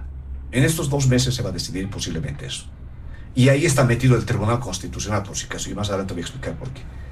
A esto, la oposición ingresa con los clásicos, las clásicas figuras. Manfred, le digo en este orden porque parece que es el mejor visto en el escenario de oposición, que va madurando y que creo que una gestión de gobierno municipal ha ido mostrando que tiene virtudes de funcionario público, que puede hacer bien las cosas para muchos ojos que lo ven así. Obviamente es más que seguro que si se va en campaña política le van a refrescar lo que hizo en la época del neoliberalismo, ¿no? Pero eso ya es otro escenario más adelante. Pero Manfred se está ubicando en un principio en alguien que podría ser potable. Y miren cómo es la política. El segundo que se va posesionando ahí de manera seria es Tuto Quiroga, que hace mucho se le desahuciaba. Tuto Quiroga, un hombre que ha sido presidente, no mucho su gestión, pero ha sido un hombre que sabe, que conoce, sabe del tema político, sabe moverse a nivel internacional. A él también se le debe el tema de la gestión que hizo con el Estado colombiano para decir que no era derecho humano el reelegirse indefinidamente en la Corte Interamericana. Entonces Tuto Quiroga ha sido posesionando en los que realmente podrían ser serios candidatos, serios. Más abajo lo ponemos a Samuel, que aún no ha despegado. Veremos si Samuel va a entrar a la contienda, porque tiene dos cosas Samuel que se necesita en política, y es sin ofender. Primero, ¿no?, tiene el partido político, la sigla, la personería jurídica, que es tan difícil conseguirlo. Y segundo, hay la fuente económica, porque puede tener uno el carro para correr en la carrera, pero si no tiene para gasolina, no va a arrancar. Entonces, ¿por qué hablo esto? Porque para hacer política, señores, se necesita partido, sigla política y dinero, así de claro. Ahora habrá que ver si Samuel está dispuesto a entrar a esa carrera o va a dar su carro de carrera a otro piloto. Eso habrá que ver. Cuarto, veamos con Carlos Mesa. Creo que Carlos Mesa ha bajado bastante sus créditos, ¿no? Yo me quedo con un Carlos Mesa que fue en su momento un gran periodista, un gran historiador, pero creo que ahí él tendrá que reflexionar si va a continuar, si va a entrar a la contienda política o va a formar alianzas. Miren, he nombrado de estos cuatro, y los emergentes tenemos a Branko Marinkovic, que por el Oriente ya ha mostrado su intención de ir a elecciones. Y Branko sí tiene la fuente económica, buen apoyo de la gente empresarial allá. El tema es su partido político, si va a tener sigla. Después de esto, de Branko, podríamos hablar de Rodrigo Paz Pereira, ¿no? Veamos si va a madurar Rodrigo Paz Pereira a futuro, si va a ser una nueva opción, habrá que ver con qué sigla. Y también apareció Johnny Fernández, ¿no? Johnny Fernández, que no sé si desde la alcaldía pretende de alguna forma lanzarse a las presidenciables o llevar a alguien a las presidenciables, pero creo que ese es el escenario nuevo de los opositorios, que aparecen como figuras que pueden tener cierta preeminencia. Ahora muchos me dirán, pero en las redes sociales suena un nombre, Señores, en las redes sociales se tejen fantasías. Pueden inflar a uno, a otro, pero no es serio. No es serio eso. Hay gente aventurero, pero el X presidente, el Z, pero eso es el TikTok, señores, por el amor de Dios. Yo creo que una de las encuestas serias que ha salido es de Amalia Pando. Amalia Pando ha diseccionado eso en grupos, y miren, y no quiero decir las cosas que a veces, pero es para que aterrice la gente. A mí me pusieron como candidato presidencial en un grupo con uno de los nuevos del TikTok y toda esa gente. Estaba la señora Galindo, estaba un ex oficial de la policía y otro licenciado economista bastante destacado. Y yo, sin hacer nada, absolutamente nada, gano a todos a esos cuatro ejemplares que han aparecido nuevamente. ¿No es cierto? Entonces yo sin hacer campaña. Entonces no es serio lo que sale en TikTok, señores, por favor. Yo creo que los que me acompañan acá tienen más años en política. Yo tengo recién 20 años metido en política, de análisis, de participación, ¿no? Pero yo creo que los años nos han ganado y nos dan experiencia. La política es en este campo político. Aquí, en esta crisis se va a ver realmente el talante de los políticos con salidas reales. Y lo más real que puede ocurrir hoy en día es que el gobierno que venga o el que se quede va a tener que tomar medidas económicas muy duras. Y aquí viene la participación del Tribunal Constitucional. Con esto acabo, José Luis. El Tribunal Constitucional, señores, va a definir, me parece, en el campo político, quién va a ser candidato dentro del MAS, si es que no es en estos 2 meses. ¿Por qué? Porque va a haber elecciones el 10. Y esta sentencia constitucional que dijo que sala plena puede tal vez fallar y dilucidar si discontinuamente se puede ser presidente, veamos si va a ser este actual Tribunal Constitucional, que no creo que llegue a eso, sino va a ser el nuevo Tribunal Constitucional. Y ese nuevo Tribunal Constitucional es de interés de Evo Morales, pues, por supuesto, porque tiene la esperanza de que ese nuevo Tribunal Constitucional, o que ya medio que ha ido saltando del barco de Arce al otro lado, está coqueteando para poder decirle a Evo Morales, sí, puede ser nuevamente, aunque discontinuamente, candidato. Señores, el nuevo Tribunal Constitucional va a definir a futuro la suerte de este país. Muy bien, muchas gracias. Le damos al doctor Vascope. Llegamos al último punto de diálogo en Panamericana. Por la premura del tiempo vamos a solicitar a nuestros invitados hacer uso entre 5 a 6 minutos, por favor. Reloj reloj a nuestros invitados para hacer referencia a un punto, el que tiene que ver con las tareas pendientes, tareas posteriores al censo. En el tema económico también hablamos del tema de los escaños. Don Luis Eduardo Siles, empezamos con usted. Un minuto sobre los temas anteriores, estimado José Luis.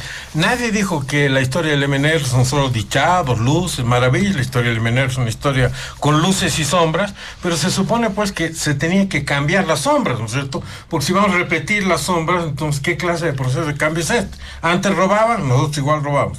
Antes eran corruptos, nosotros igual somos corruptos. ¿Qué clase de cambio es? El cambio es justamente romper con eso.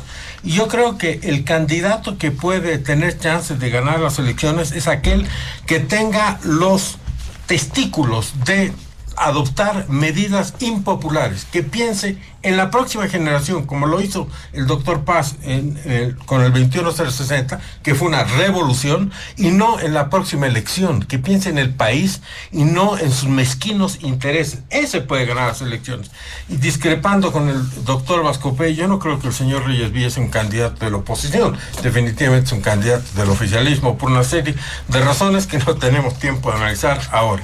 El censo, lamentablemente, es un tema que entra dentro de lo que es la falta de credibilidad que ha generado ya este gobierno. Como ha habido tantas cosas no ciertas, tantas mentiras, tantos engaños, tantos episodios truculentos como el autogolpe tan cuestionado, todo el mundo ya se olvidó del mismo, y muchas otras cosas más. Entonces, aun si el censo hubiera sido bien hecho, ya nadie cree en el censo. Ese es el problema de la credibilidad que ya no tiene este gobierno, y como no tiene credibilidad, hace un censo y todos empiezan a decir que está mal hecho, que es mentira, que es manipulado, etcétera, etcétera, y hay algunas evidencias que son concretas, ¿no es cierto?, que tienen que ver con que las proyecciones del mismo INE son diferentes de los resultados del censo, sobre todo en Santa Cruz, que la cantidad de nacidos vivos y difuntos en los últimos 12 años contradice el ejercicio censal del INE.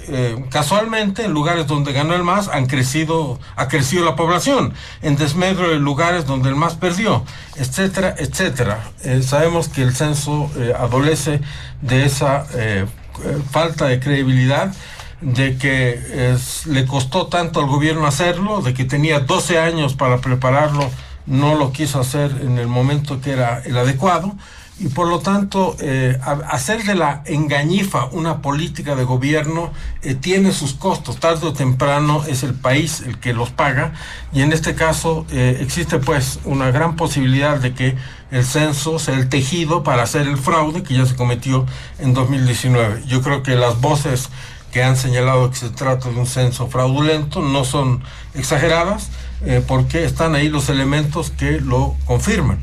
Y el hecho de que se quiera, por ejemplo, vía referéndum, cambiar el tema de los escaños, es pues una barbaridad de proporciones, ¿no es cierto? Es casi un golpe de Estado, es una propuesta de golpe de Estado. La Constitución dice, los diputados son 130. ¿A quiénes representan los diputados? Representan a la gente, a los individuos, a las personas, por diferencia de los senadores, que representan a los departamentos. Cada departamento tiene 3 senadores, Pando, que tiene poca población, o Santa Cruz, que tenga mucha población. Pero los diputados representan a los ciudadanos. Entonces, si un departamento ha aumentado su población, le corresponden más diputados. Si un departamento ha disminuido su población, le corresponden menos diputados. Y la Constitución dice además que los departamentos que tengan poco desarrollo económico o poca población deben ser compensados. Es decir, que deja un margen para la negociación, digamos, a la boliviana, ¿no es cierto?, para concertar una solución. Pero de esto también quieren hacer un uso político, ir al referéndum. Yo me lavo las manos sobre los escaños, me lavo las manos sobre la política de hidrocarburos, me lavo las manos sobre la reelección, cuando en el caso de la reelección está el fallo del Tribunal Constitucional, el fallo de la CIDH, el no del referéndum, pero no quiero yo lavarme las manos porque no le interesa al gobierno solucionar los problemas. Le interesa, como Poncio Pilato, lavarse las manos y no enfrentar el toro por las astas. El toro económico, que es absolutamente feroz, y el toro institucional. Entonces ahí aparece el ministro Lima y en vez de hacer justicia, lo que hace es todo tipo de de malabarismos conceptuales y jurídicos para salir con lo suyo. Por último, y concluyo con eso, la situación económica realmente es muy preocupante, y es preocupante después del 2025 también. El 2028 hay una fecha que quisiera mencionar que tiene que ver con el hecho de que el 2028, el 20 de mayo, se tienen que pagar $1.000 millones, y si no se pagan los $1.000 millones, que son producto de los bonos que se hicieron en 2007, el país va a entrar en caída libre financiera. Hay un estudio del doctor Rodrigo Regalski que ha sido publicado hoy en el diario, que anuncia este tema, y este ha sido complementado con el estudio de una profesora de Harvard, la doctora Carol Reyes, boliviana, que nos alerta sobre estos temas financieros. Entonces, el tema económico, postergar las decisiones es altamente peligroso. Muchas gracias, don Luis Eduardo Siles. El último punto sobre tareas pendientes del censo, don Hugo Moldi, 6 minutos, por favor. A ver, lo peor que le puede pasar a un político es no estar informado. El tema del censo, el tema de los escaños, es decir, producto del censo, no está en la propuesta de referendo. La propuesta inicial que hizo el gobierno contemplaba también el tema de la distribución de escaños, entiendo yo, para que nadie pierda, aunque algunos ganen, que evidentemente implicaba elevar el número de escaños planteados en la Constitución.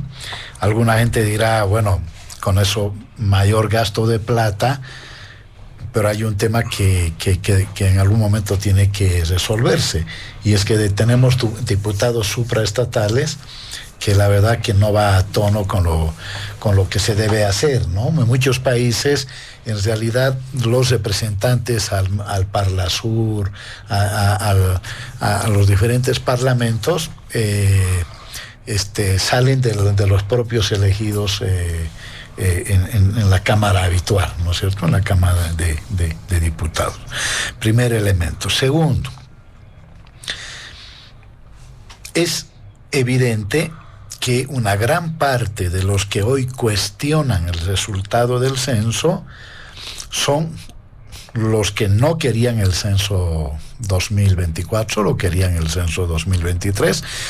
Recordemos que en el país, y realmente eso creo que no tiene un ejemplo similar en América Latina y el Caribe, y creo que en el mundo, donde el censo genere conflicto político, y en este país generó un conflicto político, más de 36 días de paro que no terminaron en absolutamente nada, y terminaron dándole la razón al gobierno, que técnicamente demostró que no era posible hacer el año 2023.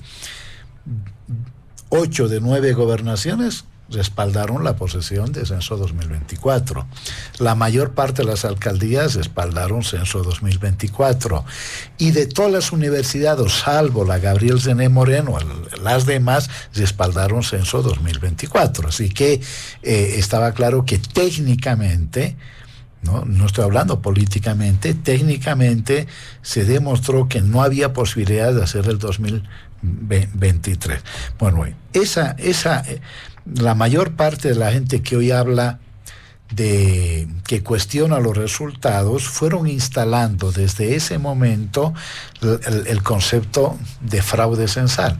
Ahora, como uno puede tener intenciones, pero la realidad es mucho más testaruda que las buenas intenciones. Lo real es que el censo está siendo aceptado. Se están planteando, yo creo, responsablemente mecanismos de comprobación, como por ejemplo encuestas departamentales o propuestas intercensales. Me parecen absolutamente responsables.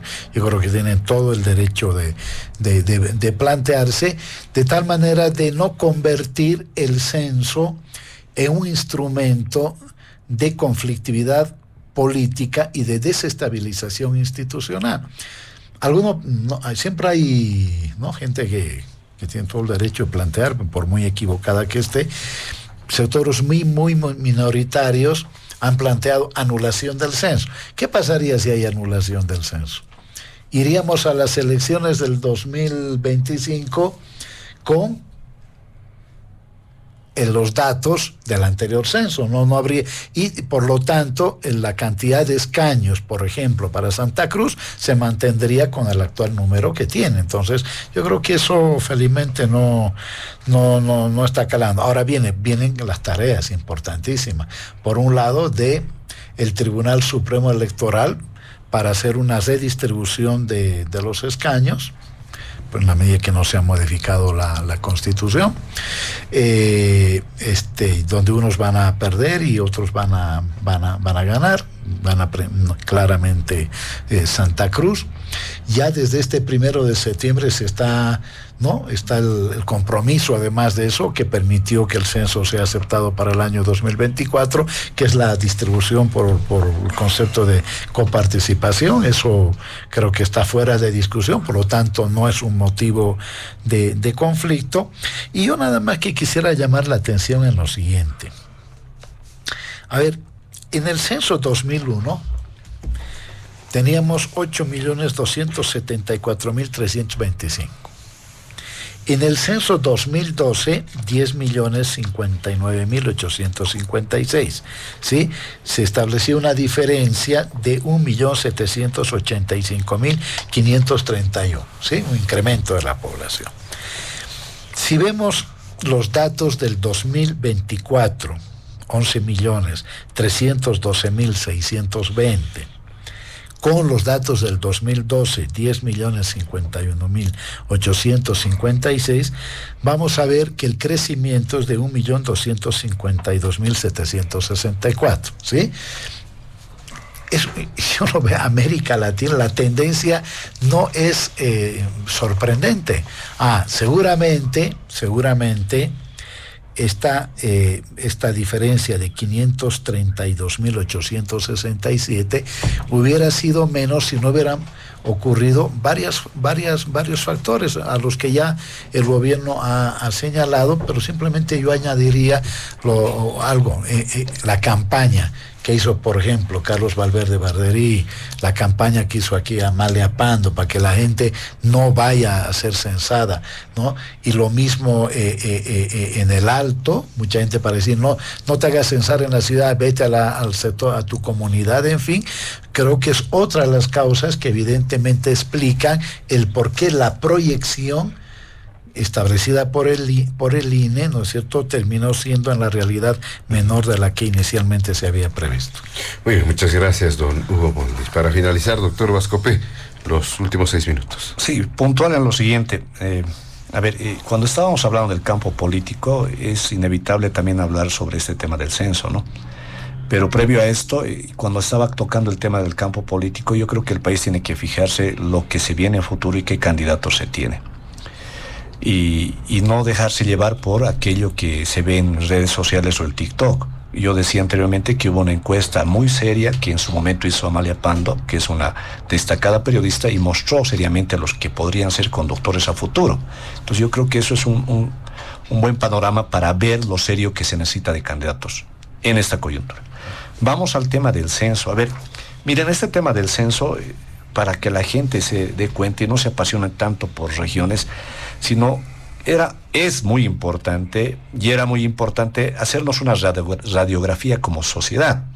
Esto en función no tanto de la representación política, porque hoy ve a diputados, senadores, y no pasan de la docena de destacados diputados, senadores de la oposición, digamos así. No quiero hablar mucho del oficialismo, ellos tienen sus problemas internos, pero de la oposición, o sea, son muy pocos realmente los que son sonido válido, que hacen un trabajo que realmente puede ser aplaudido. Los demás, varios de la oposición, en algunos se han desmarcado, se han ido al lado del arcismo o del levismo, o aparecen en ciertas circunstancias para algunas cosas, pero no es tanto la representación política, porque la Constitución cierra el tema de diputados en 130, vean el artículo 146.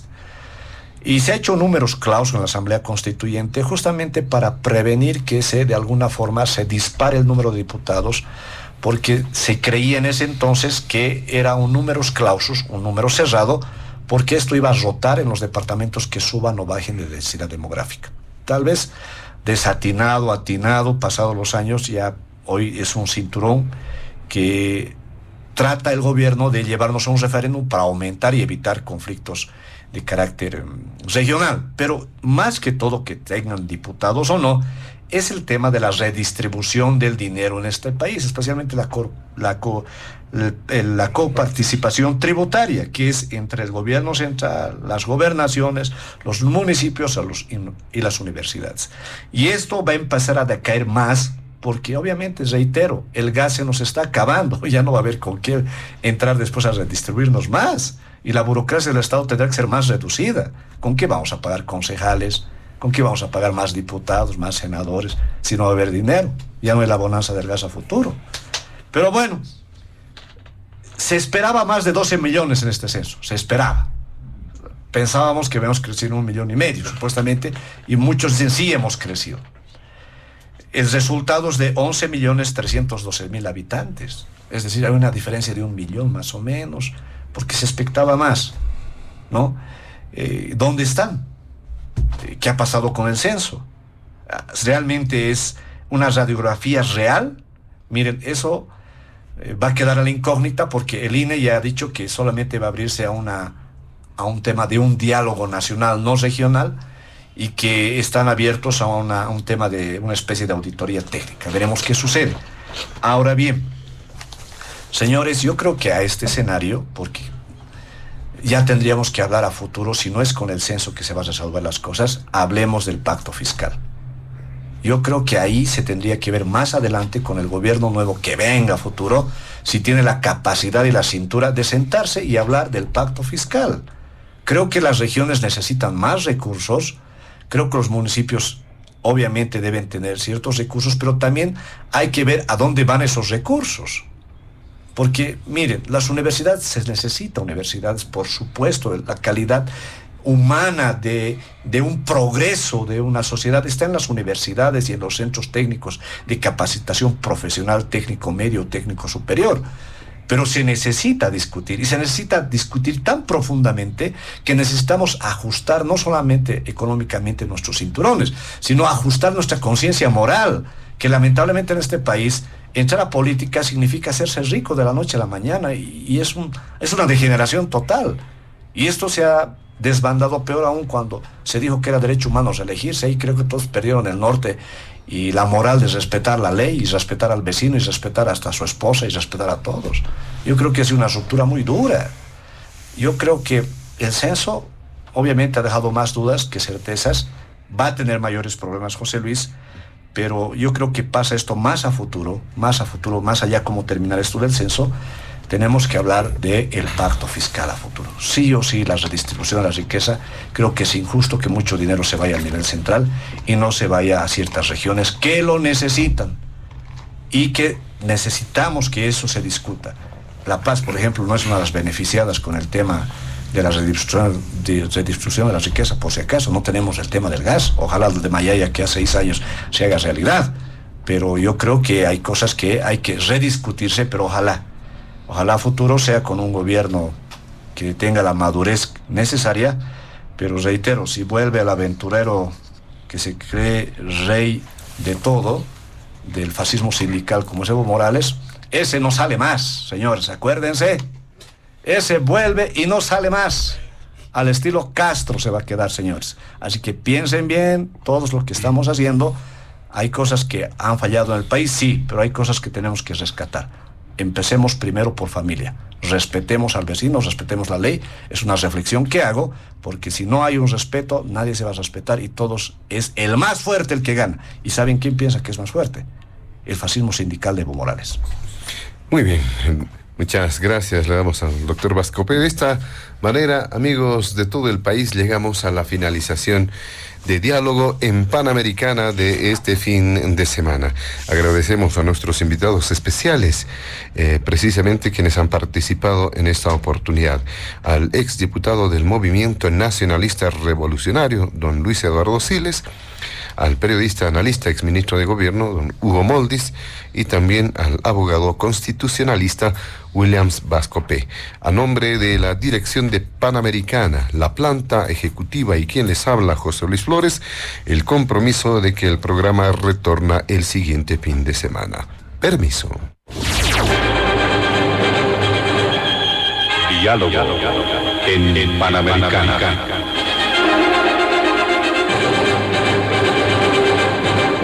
La radio agradece por la atención prestada al programa de hoy. Les invitamos a la próxima entrega del Departamento Periodístico de Panamericana, cuando anunciemos.